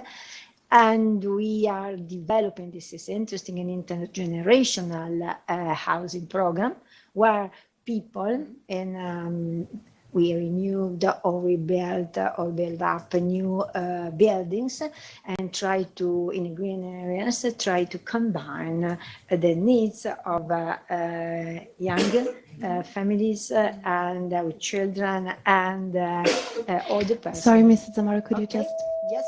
arrive to come to conclusions, please? Yes, we have the FAP, the long-term care financing, and anti-aging, of course. But here, this is the last. So the challenge is in investing in health and innovation, working in an integrated way, understanding the importance of evaluation, finding a unified coordination mechanism, and fostering the idea of supporting environments. A region tailored to children, seniors, and people with disabilities, a region that cares for vulnerable people and families, that leaves no one behind, a region for everyone. Yes. Thank you so much. Thank you, Mrs. Zamaro. Thank you for the overview presented, and now we move in another region, always in the north of Italy. It's my pleasure to introduce you the manager of the Specialist Service for Target Employment Placement at the Public Employment Center of Treviso. Franzin Camilla, can you hear me? Yes. Perfect. She works in Veneto Lavoro, which is the technical in-house agency for employment services and active labor market policies of the Veneto region. Ms. Franzin, what models and good practices or measures can be adopted and are used by the employment centers in Veneto to prevent poverty and marginalization, promoting greater social inclusion and equitable access to employment services? Good morning, and thank you all for this moment of information and exchange of views. About the question, first of all, I think it's very important to have a clear picture of who the unemployed people with disability are within the regional labor market and which characteristics they have, because they are the potential target of the policy measures, and we need to be aware of this information when programming and designing these measures. This is why Veneto Lavoro has set up in a regional observatory within its organizational structure, which periodically provides data on the labor market as well as the impact of the policies implemented. It's also important to work in an integrated manner with all stakeholders through a bottom-up process, so that new actions are developed or corrected based on the actual needs of the territory. Finally, it is necessary to simplify and make services more accessible to people so that no requests are left behind. I will take now some minutes to elaborate on these concepts, starting with some data. So as you can see in this slide, by the end of 2024, in Veneto region, there were almost 24,000 people with disabilities in unemployment condition and potentially looking for a job. Basically, 1 out of 3 are formally considered active in the labor market, and we know that because they applied for a job position through the public employment services. Considering the total number of unemployed people with disability, The 61% are adults from 30 to 54 years old. The 51% of them have a low level of education. And regarding the type of disability, the 53% have a physical disability, while the 34% have a mental disability. Maybe the most interesting data is that 2 out of 3 people with disabilities are considered autonomous in their working ability. This means that they don't need for a specific support to find a job. And next slide, please. Regarding the employment outcomes, we analyzed the career pathways of people with disabilities who have registered with the public employment services and who have benefited from the targeted employment service. We follow their trajectories in and out the labor market and in and out the policy measures, starting from 2020 for the following 4 years. In 2020, 4,700 people with disabilities became unemployed. By the end of 2024, the 50% of this group of people were employed. Roughly 40% of them was employed with the same contract, while the others had more than one working experience during this period of time. The majority are employed with a permanent contract. The 20% of them had working experiences during this 4-year period, but they were unemployed by the end of 2024. While the 28% didn't have any working experience in this period. And in this case, we noticed that this specific condition is more common among those who have a higher level of disability and among people with mental disability, which are basically the most difficult to employ also for cultural aspect, and because they need for an inter-support not only from the PES, but also from health and social services. So having analyzing this data, we can go now into detail with the regional system of policies. In this slide, you can see the system of services for people at risk of exclusion in Veneto, that is a combination of public and private systems. In recent years, Veneto Lavoro has set itself the goal of converging all the public and private services involved by establishing a network for social disadvantage in each province. Next slide. In the specific area of employment inclusion of people with disabilities, there is a territorial network that consists of private and public departments from health, labor, welfare, and local services that work in an integrated manner. At the center, we have Veneto Lavoro, and according on the individual needs or situation, we will see the prevalent involvement of one service or the other. Veneto Lavoro's orientation is to activate the person for employability program or for working, and this is done to train active operators. In order to ensure an effective process, the role has been simplified. As you can see in the next slide, in Veneto, we have 40 job centers organized in this way. There is a job center manager that coordinates the job center and the relation with the territory, a case manager that is the point of reference for users, an account manager that is the point of reference for companies, and a targeted employment service specialist in each province that coordinate the project related to this target. Next slide, please. So the user requests access to the service, then there is an interview with the case manager, and through a qualitative profiling system, the user is oriented with respect to specific needs and its position in the labor market. As shown in slide 8, please. In addition to passive policies, user can take advantages of the job search service and join one of the many active policies. Since today my time is limited, I will focus more in those policies designed at local level. So with regard to the specific area of people with disabilities, Veneto Lavoro's actions to promote employment inclusion take place through the active policy named School to Work Transition, Here, the goal is to speed up the process by moving up the first contact with the targeted employment service. The target population is students with disabilities enrolled in the final year of a secondary education or vocational and training education.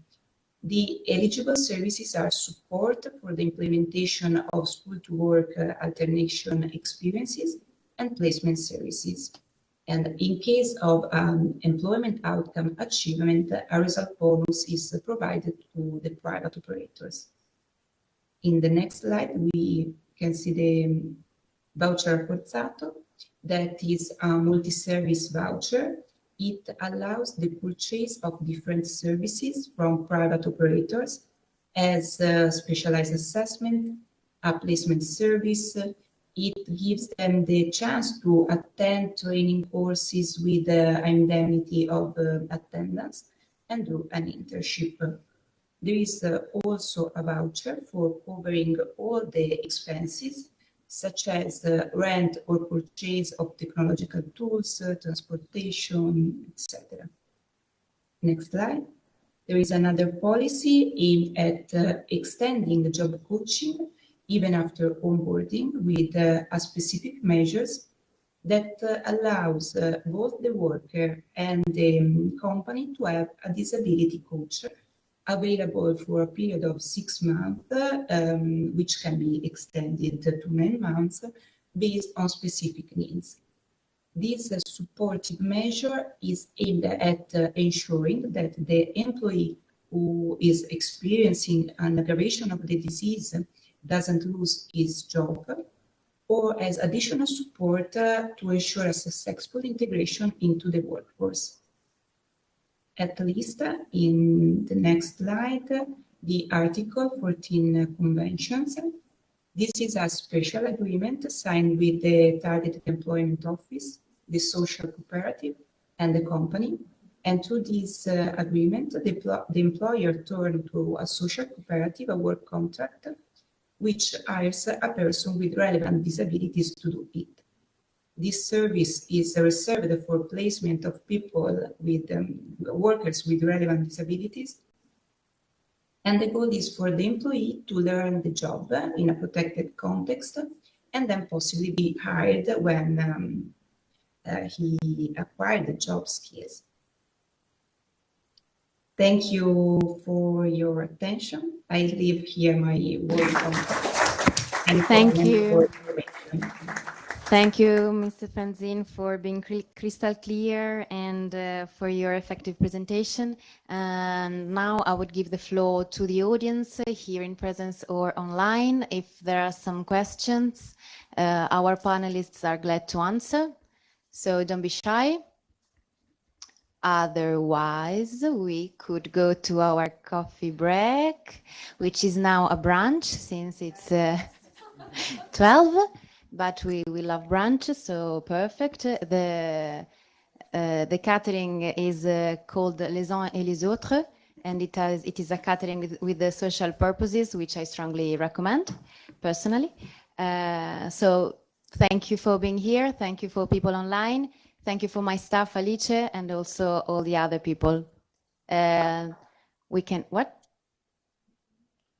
15 minutes? Maybe 20, yes, we can decide, we can be flexible. Maybe we can see here in 15, 20 minutes. Okay, thank you. Thank you, everybody.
So we continue with today in the second part of this morning, although we are a little bit later than usual.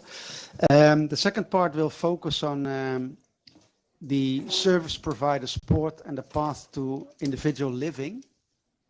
And the first speaker is Irene Bertana, and she is from EASPD.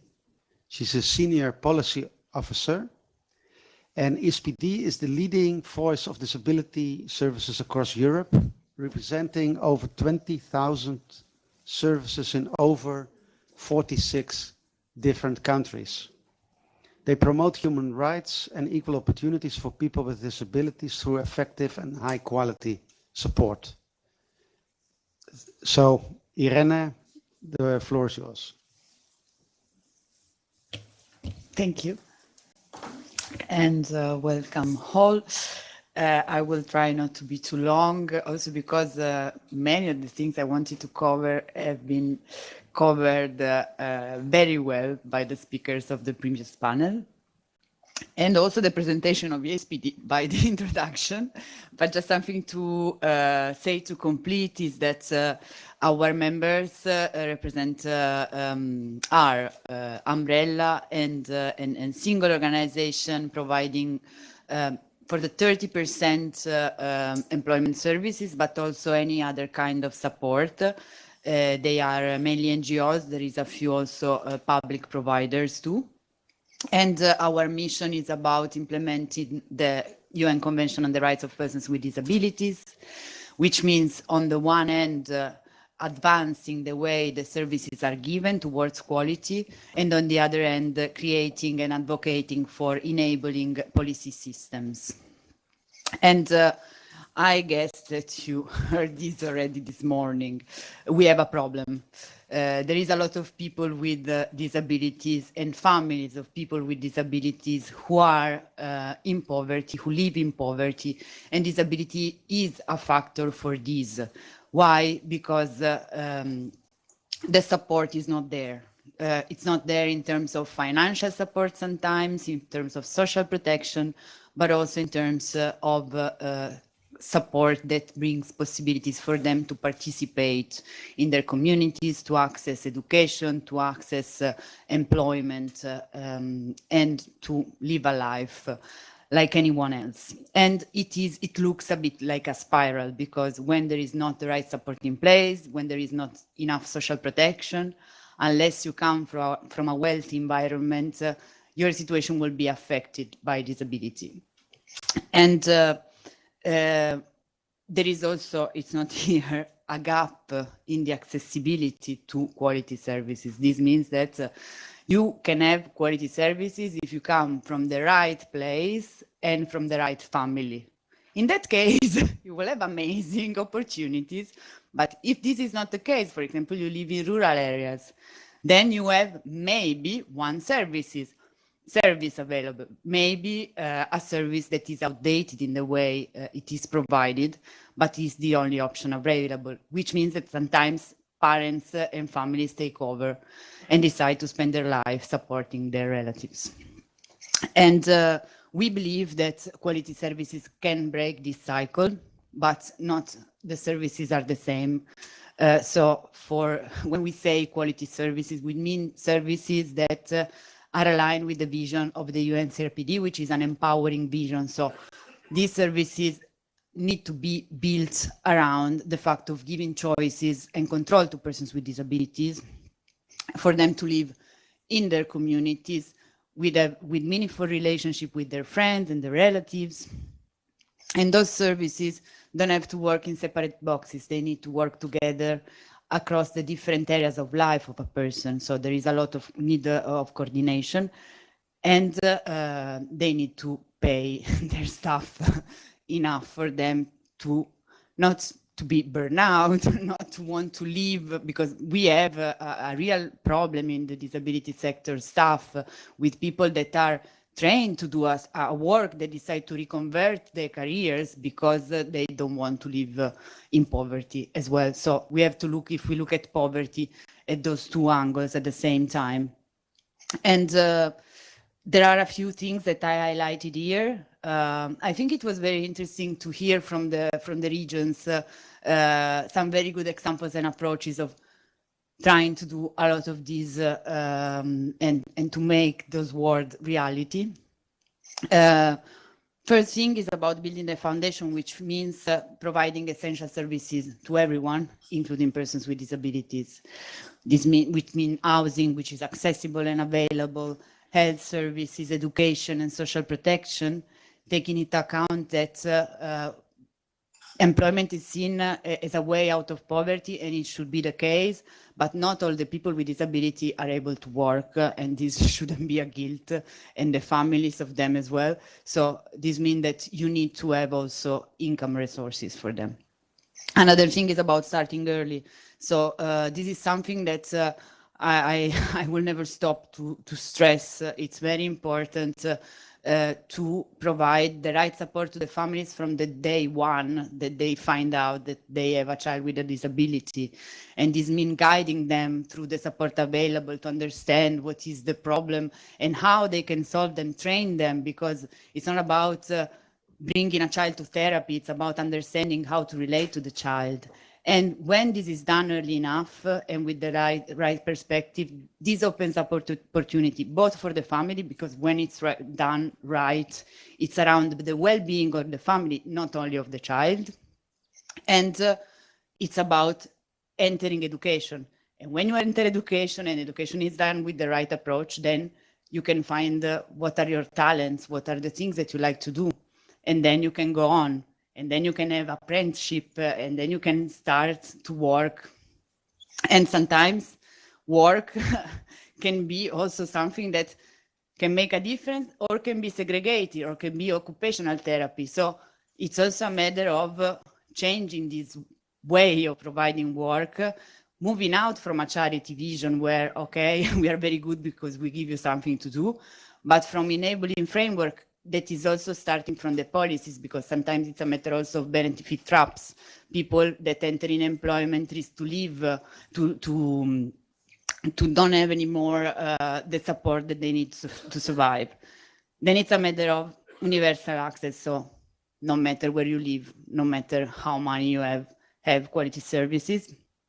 And this can be done only through resources that shouldn't work around the low price ratio, about how many beds you have given, but about what is the quality that you provide. And the disability support sector is a sector that is 80% about staff paying the people. So you need stable and long-term financing to quality services. And if you do this, maybe you can break the cycle of disadvantage. I have just two small things to add. One is a bit thinking at technology and AI as a resource, which doesn't mean, okay, we cut the service and we substitute the personal support with a computer, but it means using technology in order to unlock the potentiality of the support people to be really with the people, because there are systems that take care, for example, of the bureaucracy side. Enhancing telemedicine in order to create connection. For example, in Ukraine during the war, for families, there was a lot of support in the best possible way through Skype, because it was very difficult for them to go to the families, but you can do that. So when this is paired with social protection, this can make a difference. And we are in front of an historical opportunity with the anti-poverty strategy. And two things that are needed is, one is partnership. We saw so many good practices from the region. We know many good practices from the services, but we need all this level to work together with the EU, setting the vision and guiding. And the strategy alone is just a piece of a bigger puzzle. So we have the affordable housing plan, the child guarantee, the union of skills, the quality job roadmap, public procurement and state aid rules, and the new MFF, which is the new European budget that looks like cutting at the moment a lot of the money that are needed for social to give them to defense, competitiveness, other areas. So it's very important that instead the Europe funds social and social inclusion. And thank you.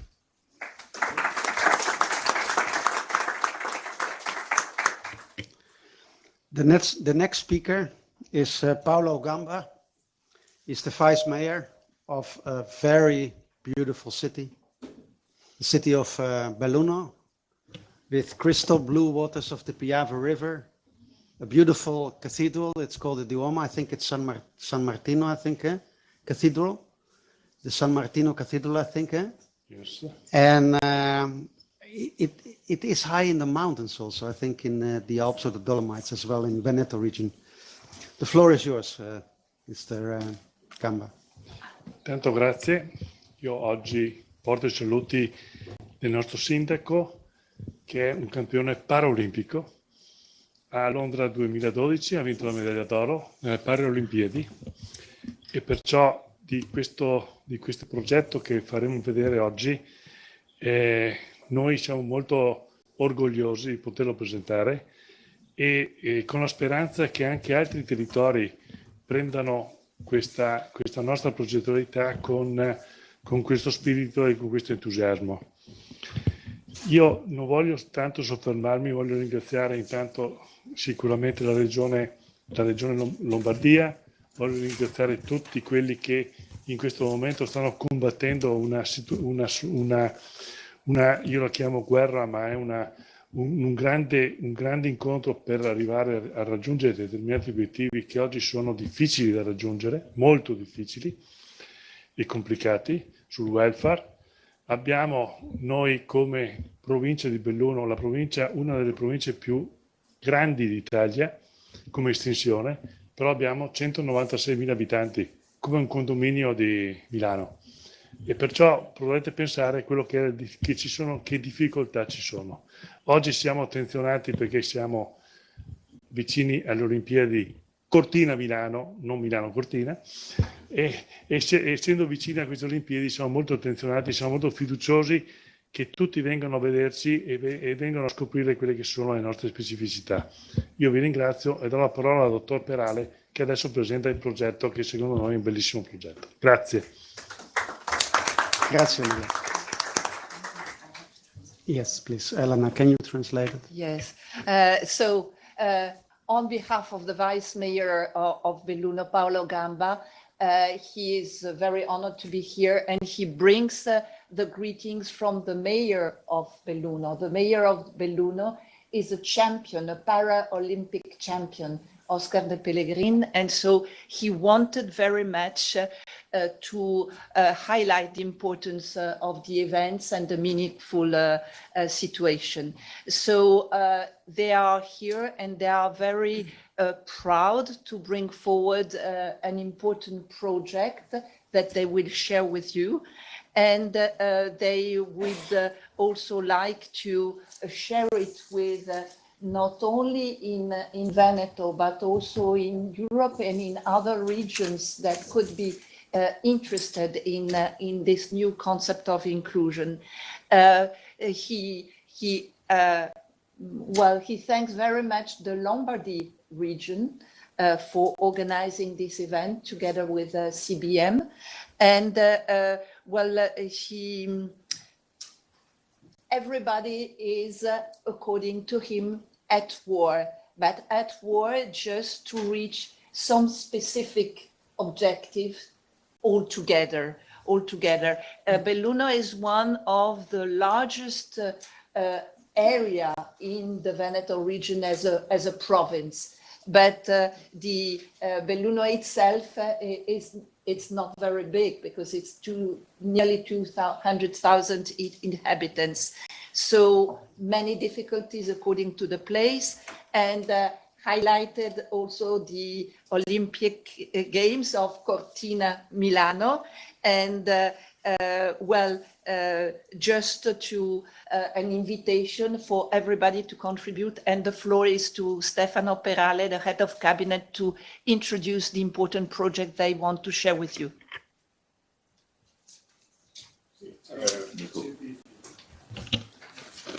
Buongiorno a tutti, è per noi un onore presentare questo che è un progetto, è un'idea progettuale sulla quale però stiamo lavorando e che in queste ultime settimane sta ottenendo anche grandi risultati, non solo di visibilità ma anche di cooperazione, di lavoro in comune. Dopo aver sentito anche le relazioni di questa mattina, abbiamo capito quanto povertà e disabilità siano collegate. E quello che noi vogliamo sottolineare, e non è un errore di traduzione, è il nostro progetto legato alla casa delle abilità, non delle disabilità. Perché? Perché siamo convinti che ogni persona, ciascuno di noi, sia abile in qualcosa e disabile in qualche cos'altro. Quello sul quale noi vogliamo lavorare è fare il possibile per sviluppare, capire, assistere, sostenere le abilità che ci sono in ciascuno di noi, ma soprattutto in chi invece è caratterizzato e etichettato come disabile, e attraverso lo sviluppo delle abilità spingere bambini, ragazzi, adulti a essere sempre più autonomi. So, well, it's a great honor to be here today. And this project, truly it's an idea of a project, but it has already, it has already reached a lot of objectives because of the common collaboration between different stakeholders. It was very interesting this morning because the connection was made between disability and poverty, and to see how unfortunately these items are connected, because people in this situation are often at more risk of poverty. So the House of Abilities is not a mistake in the translation, but they want to highlight very much the importance of the abilities of every single person and of persons with disability, of each one of them. So it will be abilities from children, for adults, for whoever. So a new inclusive approach.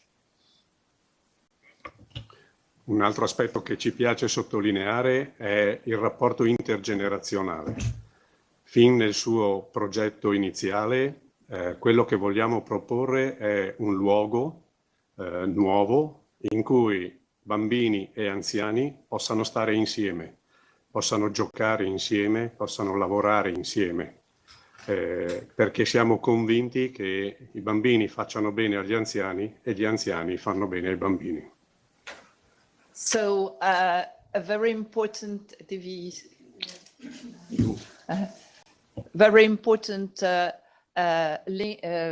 feature of the project is the intergenerational aspect, to link children with older people, because both can benefit from each other. Forse non tutti sanno dove è Belluno. Belluno è in Italia, nel Veneto, e mi piace sottolineare con questa slide che la Casa delle Abilità ha già una sua collocazione. L'amministrazione comunale di Belluno ha individuato un'area che vede già alcuni servizi per gli anziani non autosufficienti, e quest'area può diventare veramente un'area a servizio di così come stiamo pensando e lavorando. So it's It's very interesting because, well, first of all, Belluno. So to know that there is already an area that has been selected for this project, an area with an access to services for this target group.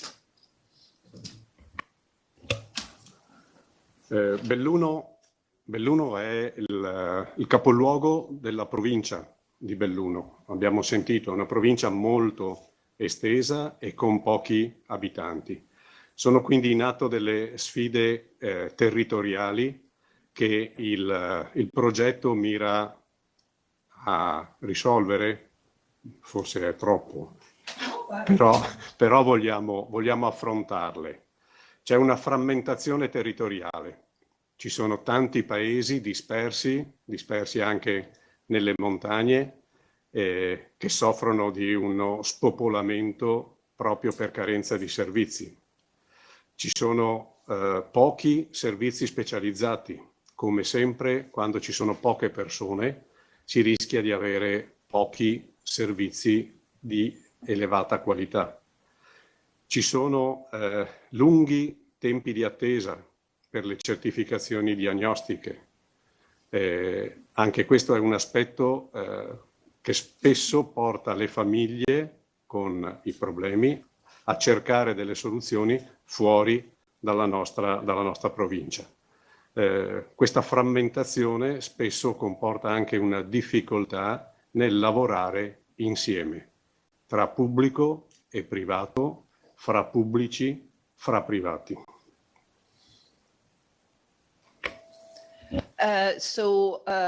Belluno is the head of this important province which is a very wide area, but with a very few number of inhabitants. And because of its territorial dimension, the challenges are very important due to territorial fragmentation and these settlement patterns. There is a depopulation, there is little access to service, and there is people are going away from Belluno to other areas because they don't find a response to their needs.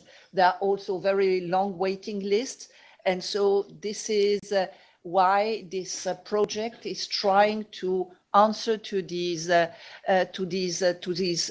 challenges, and they want to respond to it together with public and private system. Per noi questo progetto è importante anche per i numeri, che non sono i milioni di cui abbiamo parlato fino adesso, ma queste sono persone del nostro territorio. E abbiamo stimato, anche in collaborazione con l'azienda sanitaria e con gli istituti scolastici, che nella nostra provincia ci sono 4.470 minori con disturbi neuropsichiatrici. Ci sono 993 studenti che in base alle leggi in vigore hanno un sostegno scolastico e che nel settore dei ragazzi che studiano in soli 7 anni c'è stato un aumento di 200 casi. Ecco perché anche sotto l'aspetto numerico la nostra proposta, il nostro progetto diventa un tentativo di risposta. So this project is a way to answer to one of these biggest challenges at territorial level. And I'm looking at Cristina because I know that with Junta de Castilla y León, you're working on these areas, and you received also this project as a best practice example. But I close the brackets to tell you, we are not speaking about millions of people like this morning, but we're speaking of persons from the regions, those minors who are in those have of those kind of disorders and who need attention and answers. And here you have the numbers of people who have disabilities and the number of young people who need to find an answer to those cases. Stiamo sottoscrivendo anche un importante protocollo con l'Università di Padova, con l'azienda ospedale di Padova, con la Regione Veneto, per un centro nazionale di ricerca fra sport e disabilità. Noi sappiamo che lo sport fa bene a tutti, anche alle persone disabili, ma bisogna stare molto attenti perché abbiamo a che fare con delle persone disabili e quindi dobbiamo capire, e l'Università di Padova ha deciso di investire su questa realtà proprio per andare a studiare fin dove fa bene e dove comincia a far male. So this is very important, and also because at your left-hand side you have a representative of a committee of the Council of Europe working on sports and human rights. So there is a coordination of local authorities in the Veneto region. So you can see that there is the Veneto region, there is the local social and health unit, the municipality of Belluno, and there is the University of Padua. So you have, there is a national protocol for research and sports for people with disability so that to understand when it's good and until what point you can go in order to have positive benefits for the persons with disabilities. Qual è il valore pubblico, il valore sociale ed economico di questo progetto? Ha un valore sociale perché, come detto, tende al miglioramento della qualità della vita, all'autonomia e all'inclusione di bambini, giovani e adulti con disabilità. C'è un valore economico, la creazione di posti di lavoro stabili e qualificati e l'attivazione di filiere locali, di reti locali, con benefici di ricaduta anche sul turismo sociale, l'istruzione e nell'organizzazione di eventi. C'è un valore istituzionale, il rafforzamento del welfare locale attraverso la collaborazione tra istituzioni pubbliche, scuole, famiglie e università. La stessa governance vuole essere una governance partecipata, dove metto il pubblico, il privato, ma anche le associazioni di volontariato, il cosiddetto terzo settore. Infine un valore territoriale, fornire servizi di alta qualità per il territorio che permettano alle famiglie di rimanere sul posto e tutto sommato anche una maggiore attrattività del comune capoluogo per una maggiore sostenibilità e una viabilità della nostra realtà. So I think on this slide you have really all the public, social and economic value of this project. Social for the quality of life, economic for skilled jobs, institutional because of the collaboration of public school, families, university, a participatory approach, territorial because it's a collaboration with the families that are able to stay in the right place, and finally, last but not least, offers possibility for the people to stay in Belluno, which is a very attractive area. Per ultimo, ci piace sottolineare il fatto che all'interno di questo progetto c'è un'area vasta, ampia, nella quale cerchiamo di dare una risposta all'aspetto residenziale sia degli anziani autosufficienti, agli anziani non autosufficienti e anche a tutte le esperienze per giovani e non solo legate al dopo di noi, per imparare a essere più autonomi possibile. So this is the last slide, but quite important for the challenges. So you bring together older persons, children, and also the thinking about what will happen after us, and it brings together older people, older people and also older people with disability, which is in fact also an objective of the Sacred project, that's where we could link it.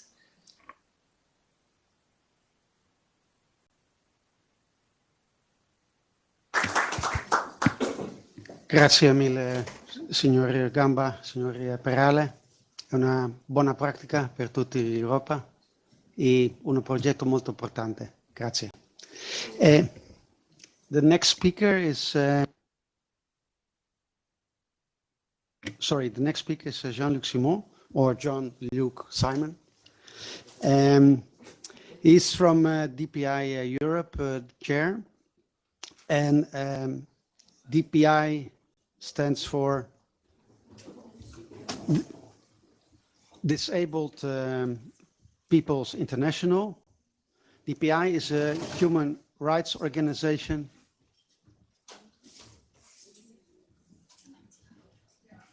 so 1 second until welcome. Yes. Okay. Okay, we are reorganized now. Welcome, Mr. Jean-Luc. DPI is a human rights organization committed to the protection of the rights of people with disabilities. And DPI is a member of the Committee on Inclusive Territories, Environment and Health of the Council of Europe, the conferences of the ENGOs, chaired by Anne-Marie Chavagnon.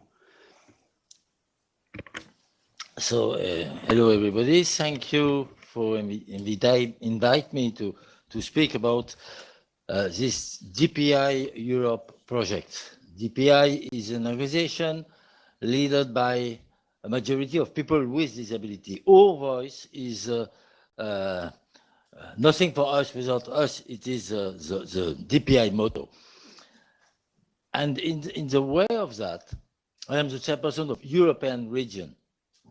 After having been, just to let you understand from where I speak, I was before to be disabled 40 years ago, I was a social worker who supported people with disabilities.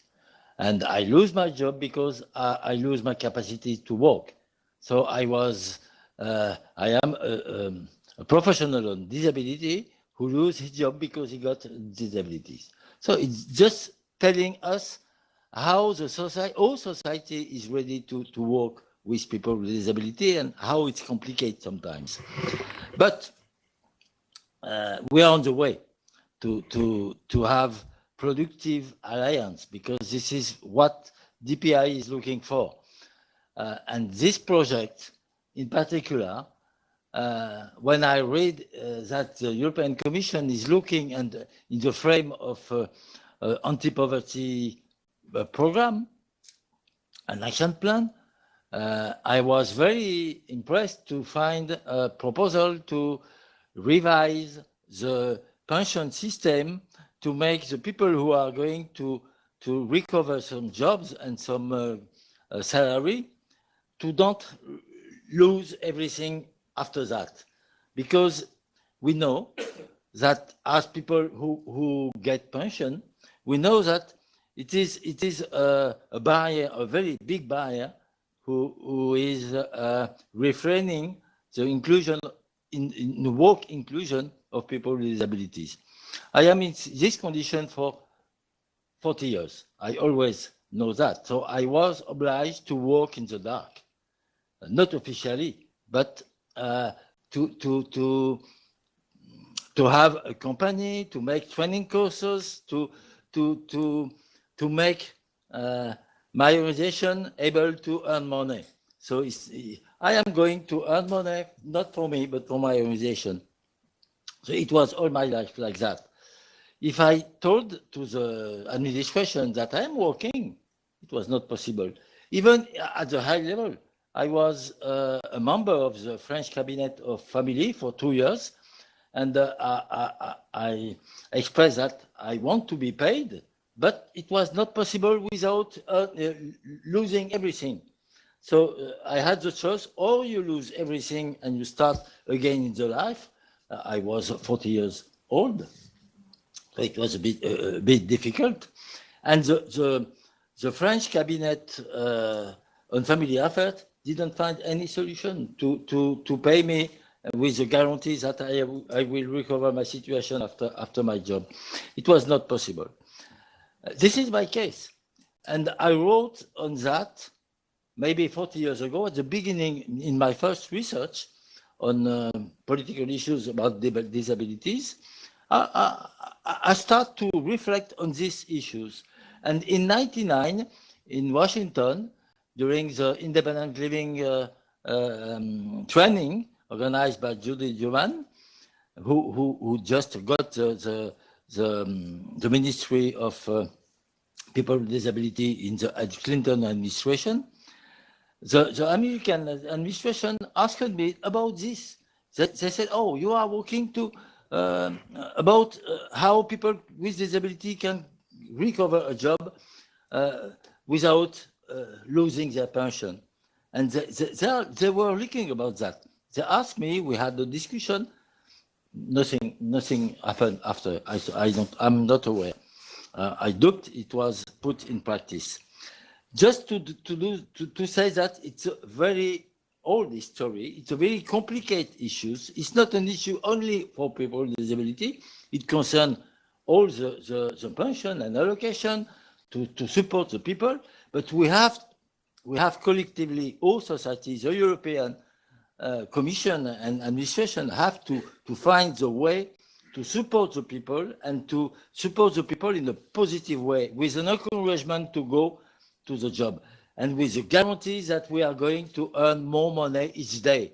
Because if I ask you, are you going to go to the job if you don't earn money? Many of you said, oh no, I don't need if I don't earn money. People with disability, in many cases, we are losing money when we are going to job. It's more than don't earn more. So it's a very complicated issue, but it's really the beginning. If we don't trust each together, if we don't find a way to trust on our capacity to job, because when you are going to a job with a disability, you are not sure that you are going to stay for a long time, a short time. What's happened? Are you going to be tired? Can you work as full time or part time? You don't know everything. But the only things you know is that you are going to decrease your pension. That's true. So it's very difficult to engage your life with this kind of menace. Sorry for my English. And this is a way, and it concerns not me only, because today I want to pay. I have arranged my life to share my house with a person who needs to have a room. So we share that. We exchange services. But when I want to pay her, she said, no, I don't want to be paid, because if you pay me, I will lose everything. So it concerns myself, but it concerns also my independence, because I can't pay a person with the guarantee that she will have a retreat pension and all the social rights. So it's really a global thing. It's very, very important. It's very difficult because we will have a lot of barriers to resolve, but it's really crucial that we encourage everybody to go forward and to work. Thank you.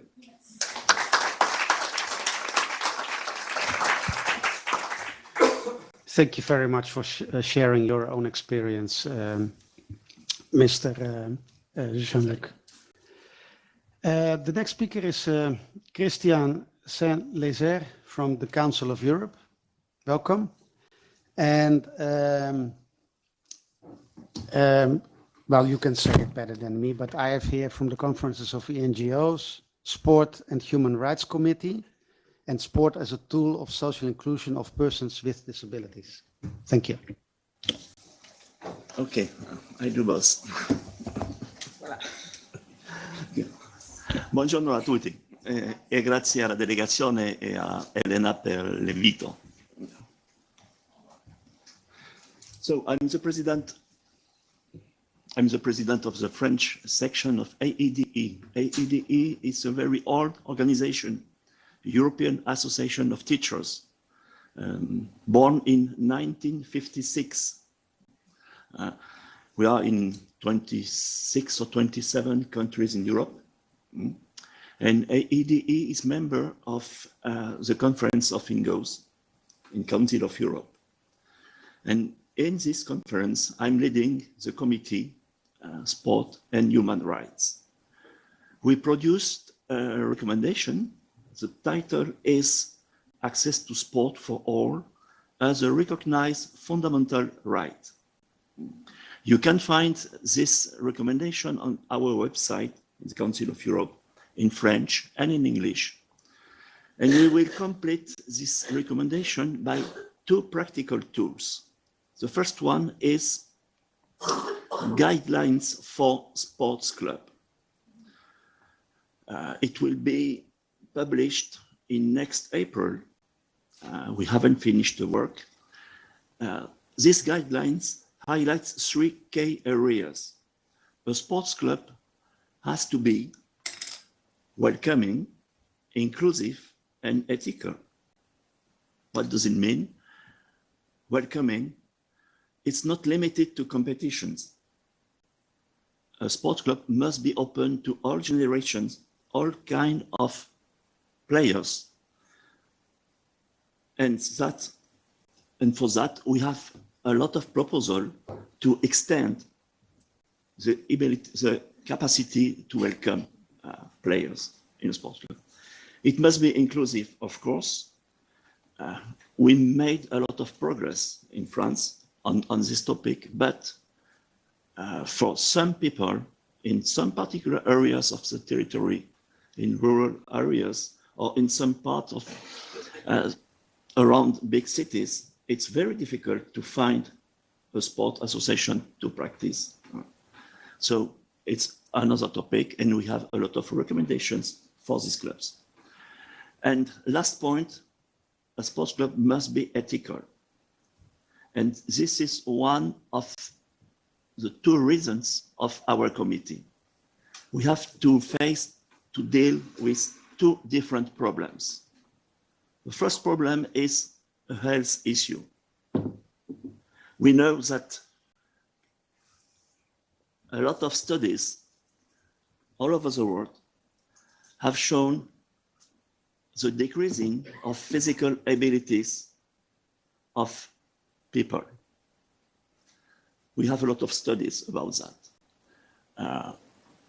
Only one example. In France, a researcher from Rennes, Professor François Carré, shown that in 1971, a boy aged 40 years old, last class of lower secondary school, could run 800 meters in 3 minutes. The same young, 14 years old, now needs 4 minutes.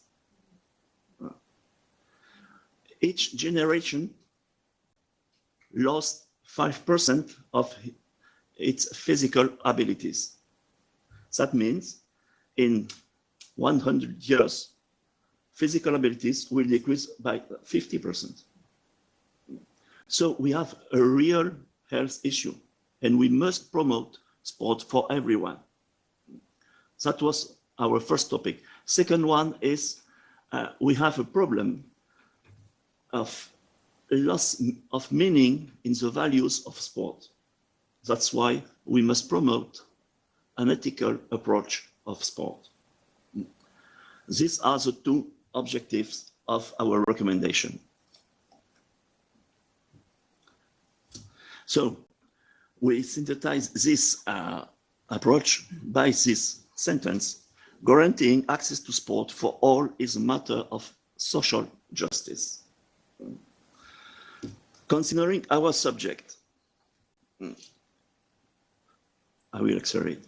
Our subject, for people with disabilities, we had an area before the Paralympic Games in France, and we are starting a new era. since the Olympic and Paralympic Games. It's a statement made by Tony Estanguet, which was the boss of the Olympic Games in France. And if you remember, in 24, we had an incredible, successful event with the Paralympic Games. It was a big surprise for us to see people queuing to buy tickets for Paralympic Games. It was the first time. So it was a great event, but the question is, what happens after? That's the main problem.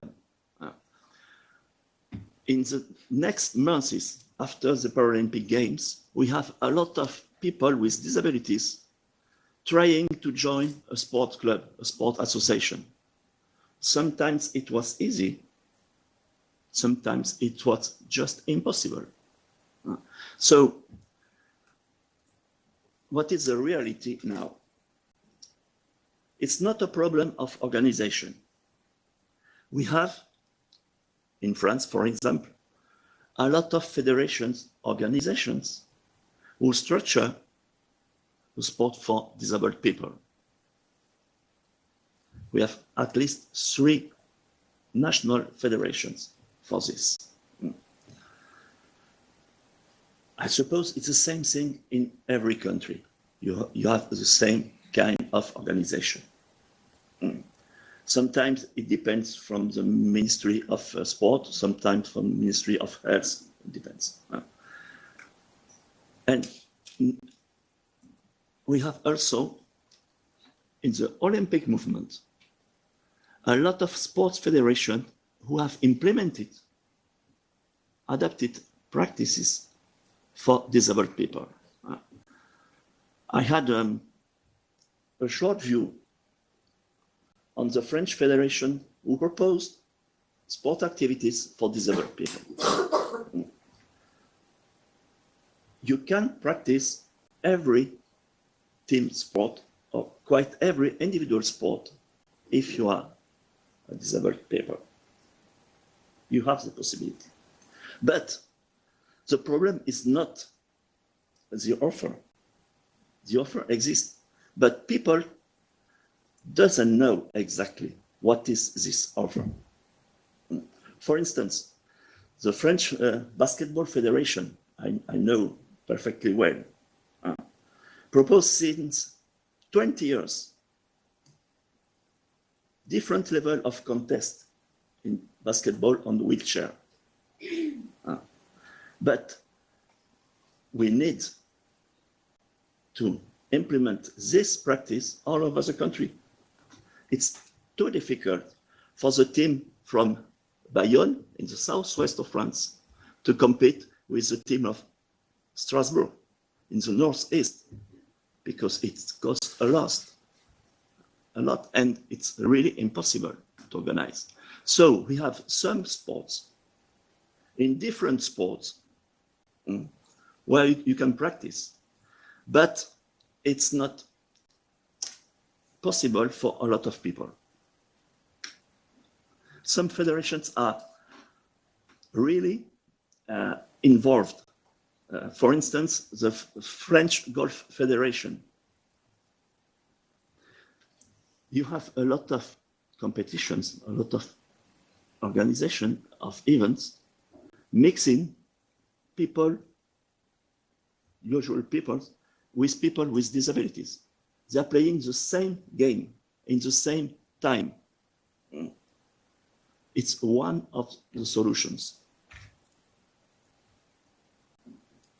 So, the Ministry of Sport produced last month a huge survey about sport for disabled people. I sent it to Elena, but I'm sorry, it's in French. You have to translate 100 pages with a lot of tables, a lot of details. It's an absolutely fantastic survey, which a lot of details, a lot of data. And we know that less than 1 in 2, that means 46 or 47, we don't know exactly, have been active on last year. It's not so bad, we could say. It's not so bad. But only 1 on 3 is active every week. Okay? And most of people have an activity between 15 years old and 16 years old. Before, quite nothing. And after 64 years old, it's decreasing. You can see on the survey, the table. It's decreasing a lot. That's another problem. It's depending on the qualification. If you are graduated from the university, your practice is a double of if you haven't your baccalaureate. It's always the same thing. We have the same data about poverty. There's a study in Scotland about poverty, and people who are graduated from the university have a weight inferior of 20% of people who are not graduated. It's the same problem. So, what are the obstacles for the moment? The first is accessibility to facilities. In France, we are not really, really good on this topic. You can see only half of structure could welcome people with disabilities. Only half. It's very different in some countries. For instance, we had with the committee a study visit in Netherlands. We have another one in Bilbao. But in Netherlands, we focus on people with disabilities for 1 day. And we were very surprised because quite all the hall for sports activities were accessible for disabled people. You could say it's a flat country. It's easier, maybe, but quite 100% were accessible. In France, it's less than 50%. Probably we have also a problem of specialized coaching. Coaching players with disabilities need some special skills. We have a program in the Ministry of Sport for disabled people, but we don't have a lot of candidates. That's a problem. We have to promote it because some clubs or some associations of clubs decided last year to welcome disabled people more effectively, but they need some specific coaches, and they can fight because we haven't enough. It's a huge problem because we have exactly the same problem with elderly people. It's the same problem. Sorry. And the last problem is the problem of cost. Of course. I give an example. A wheelchair for basketball costs 3,000 euros. It's a budget in my basketball club of the 2 teams of young players for a year. So, sorry. Some ideas, quickly. First, on accessibility, it's not our problem, it's a problem at the state level, of course. On organization, we have to promote mixed activities. how to mix people with disabilities with people with abilities, as we say. And last, other proposal, we mix activities. And last one, we need money. One proposal is sport betting is very developed. In this year, in the 6 months, it's 6 billion played by players on betting. Probably we have to tax this money more than this. It is the case now. It could be one of the resources we need. Okay, thank you for.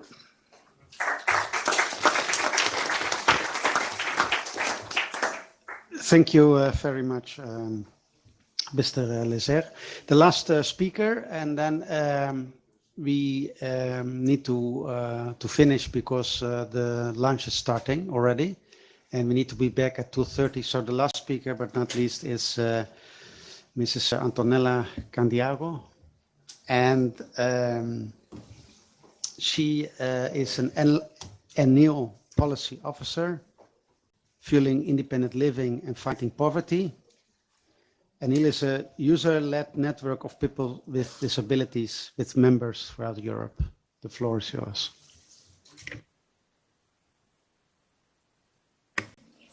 Yes, okay. I hope you still have some energy left for the last part. Okay, so first of all, thank you very much for organizing this event, and thank you for all the speakers and the very interesting presentations. It was also very interesting for me to hear about the experience of Belluno, since it's my hometown as well. So I'm very honored to represent ENEL today, the European Network on Independent Living. And just to introduce the organization for people who are not familiar with that. We are a disabled-led cross-disability network of disabled people and their representative organizations. We are based in Brussels, but we have organizational and individual members throughout Europe and beyond. And ENEL serves as a forum for all disabled people, for the independent living organizations and for non-disabled allies to address the issues of independent living and to promote the full inclusion of persons with disability in society. Independent living is not only a matter of dignity and autonomy. It is also a critical tool to prevent and reduce poverty among persons with disabilities. ENEL works across Europe to strengthen independent living support, including personal assistance and community-based services. Recognizing that without these services, disabled people face social and economic exclusion from the community. At the core of our work is Article 19 of the United Nations Convention on the Rights of Persons with Disabilities, which guarantee the right of all disabled people to live independently and be included in the community. It's also important to say that independent living doesn't mean doing everything by ourselves, because even people without disabilities cannot do everything by themselves. But it means having real choice and control over our own life. So deciding where and with whom we want to live and over the services we receive. And for this to be possible, disabled people must have sufficient, accessible and high quality support services in the society.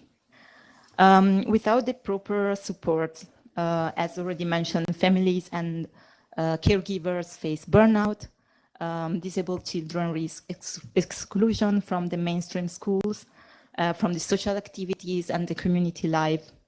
And disabled people have to live basically segregated in institutions or other isolating settings such as group homes. So a cornerstone of ENIL's approach is personal assistance, which we define as user-led person-directed support.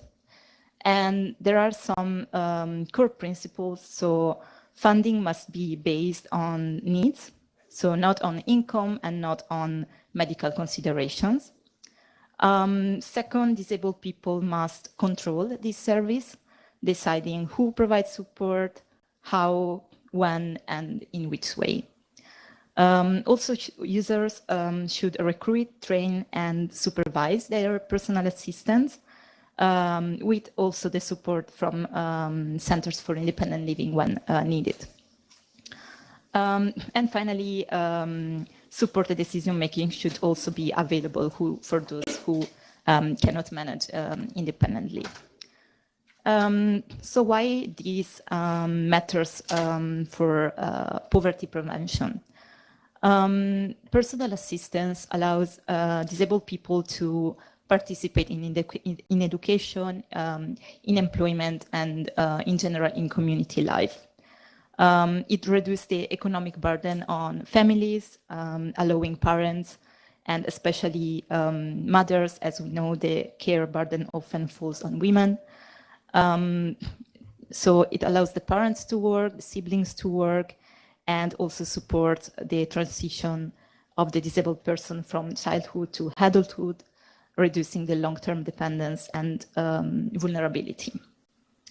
Also, we have evidence from Sweden that show that personal assistance for both adults and also children with disabilities reduce the cost compared to families leaving the work to provide care. And it also improves, of course, the well-being and the labor market participation.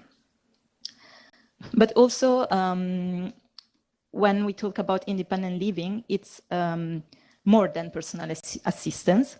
It's also peer support, inclusive education, accessible environment, accessible schools, and community mental health services.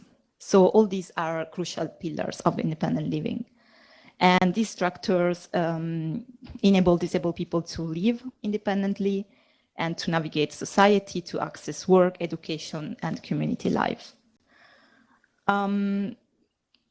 It's also important to recognize the already mentioned hidden cost of disability. So there are many extra expenses for personal assistance, for assistive devices, transport, home adaptations, accessible accommodation, and all these costs reduce the disposable income of disabled people and increase the reliance on benefits, and this kind of create a poverty trap, especially when, as it was already mentioned, accessing employment could result in losing benefits or allowances. So ENIL advocates for adequate and needs-based funding that covers also these hidden costs, because without this, independent living really remains something aspirational rather than something achievable. We should also consider intersectionality. So disabled people who are women, migrants, ethnic minorities, or belong to other marginalized groups face further and multiple disadvantages. Women with disabilities, for example, face lower wages and even more barriers in accessing employment and increased care responsibilities. But also migrants with disabilities often encounter language barriers and lack of access to public services and discrimination. So disabled people trying to access employment face systemic barriers. Workplaces are often inaccessible, discriminatory, or they can also deny a reasonable accommodation. And also, the attempts to enter employment can result in losing benefits. So these traps people in poverty and discourage people with disabilities to look for employment. So at ENIL, we try to emphasize that independent living support must be inclusive and ensuring that all disabled people, regardless of background or identity, can exercise their rights and access to social and economic opportunities. When it comes to our work and approach, we try to strengthen independent living supports, combining policy advocacy, research, training, and grassroots organizing. So there are many activities we carry out, lobbying at EU and national levels for adequate funding for personal assistance and community-based services, promoting user-led centers for independent living to provide training, peer support, and guidance on managing personal assistance, campaigning for deinstitutionalization, so ensuring that disabled people can actually live in the community rather than in institutions, and also highlighting best practices such as the personal budgets in Sweden and England, which maximize control autonomy and the opportunity for disabled people to access personal assistance and live independently. So through these actions, we directly address the structural cause of poverty and not just the symptoms, let's say. So we empower disabled people with the right support, and when we do this, we really enable them to participate fully in society, retain economic independence, and live with dignity. So in conclusion, because I think we are very late, independent living supports are a cornerstone in preventing and reducing poverty among persons with disabilities. So we should remind that personal assistance and community-based services, but also peer support are not luxuries, but they are rights. So INEL's advocacy ensure that disabled people can exercise these rights with control, autonomy, and dignity. And also by addressing the hidden costs and considering the intersectional barriers I mentioned before, and promoting access to services, INEL is working to make poverty reduction and social inclusion a reality for all disabled people across Europe. So thank you very much.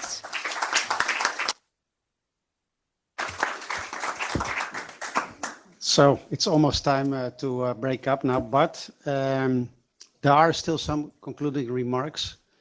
In my case, I would like to skip them so we can have lunch as soon as possible, so we will be in time. However, we have on the concluding remark, Michele Dolcetti. I'm not sure if he's here. It's only concluding remarks, or are you going to do a presentation? Yeah. Oh. Yes. Okay. Can you try to make it short, the concluding remarks? Yeah.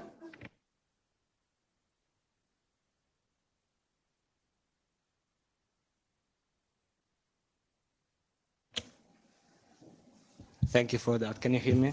I'm sorry I'm the person between you and the lunch, but it will be just a few minutes and just to summarize a little bit a few key points. So first of all, thank you all for your highly relevant contributions to today's discussion.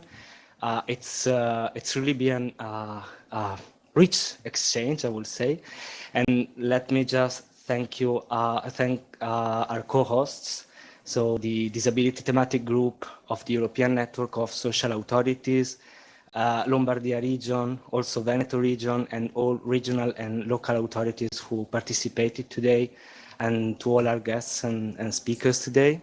Thank you also, Elena, Agostina, Corinne, and Chiara for the warm welcome and the excellent coordination. So we've just seen how much there is to explore on such an important topic, and our speakers have already given us so much to think about and to elaborate on, but I do want to highlight a few key points especially around the method and approach. So we all agree there's a clear link between the risk of poverty and disability, and it's encouraging to see that we all recognize the importance of this issue and that public authorities here are committed to designing policies and services accordingly. So what should we keep in mind? What should I take home to guide our next steps? First of all, as stressed out by all speakers, starting from Dr. Rico Llorca from the Instituto Valenciano de Servicios Sociales and coordinator of the ENSA Disability Thematic Group, we must always put persons at the center while designing our policies and interventions. My colleague Chiara called them human-shaped services. No, I like the definition. Because, and for the latter to be turned from intentions to real action, we must provide room for the voices of persons with disabilities and their families so they can be heard, seriously taken into account, and participate in service design, implementation, and I would add evaluation. At CBM Italia, we call this inclusive project design, inclusive program design, and we also have the right tools to support you in doing so at your levels. No? And if we do this, as we did with our research, we'll find out that poverty doesn't affect all people in the same way, because most people live at the intersection and are discriminated on multiple levels. Madam Spazzoli from the European Commission, but also Madam Candiago from ENIL helped us understood how. My colleague Chiara, with findings from our research, provided some useful data and information. We often say there's a lack of data. Well, now we have some information, and based on that, I remember we must always start from the most vulnerable and marginalized people. And I remember something I found super useful, said by Mr. Gonzalez from COFACE, that not all families are the same.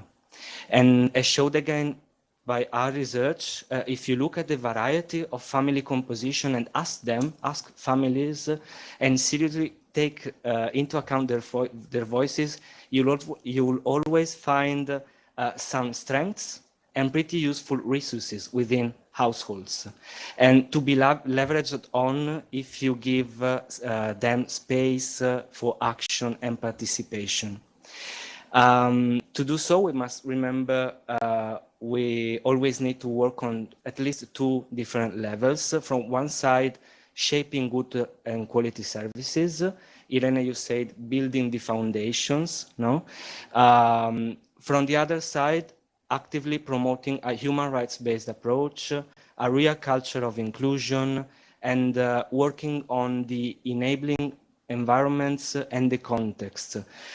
This means involving not just experts, not just service providers, but the overall population. This means involving persons with and without disabilities. And I think the contribution from Irene, from Mr. Simon, from Madame Candiago, from ENIL, EASPD, from DPI Europe was key. And Mr. Saint-Lazare, you also helped us understand this with a very practical example in the sports field. No?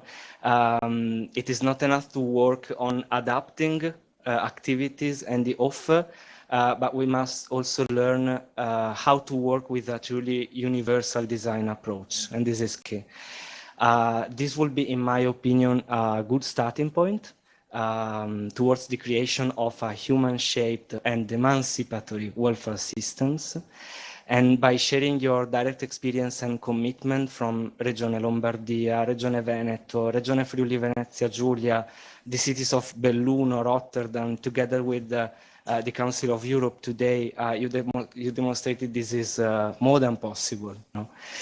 So today our goal was just to open a dialogue among all key stakeholders, as I said, public authorities at the local and regional levels, service providers, and the social economy sector, most important persons with disabilities, their families, and organizations representing them, I believe we have achieved that, and I hope you've learned something useful from the discussion, as I did. My hope is that we keep this dialogue alive and turn it into real collaborative action. So it was also a great opportunity for us at CBM Italia to share the findings of our research. This is the kind of contribution we'll continue to provide to support you in shaping inclusive strategies, while also providing the tools for a really inclusive program design and the promotion of an inclusive culture, as I said, at all levels. So let's keep in touch.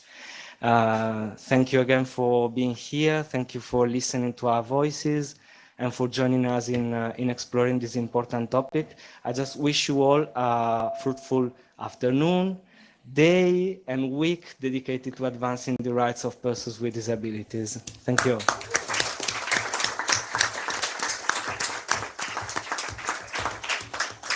Thank you, Michele. As the chair of the working group, All the Adults, I have the time also to do some concluding remarks. I wrote them down, but if you don't mind, I think it's better not to do it, so we can have a lunch now. Thank you.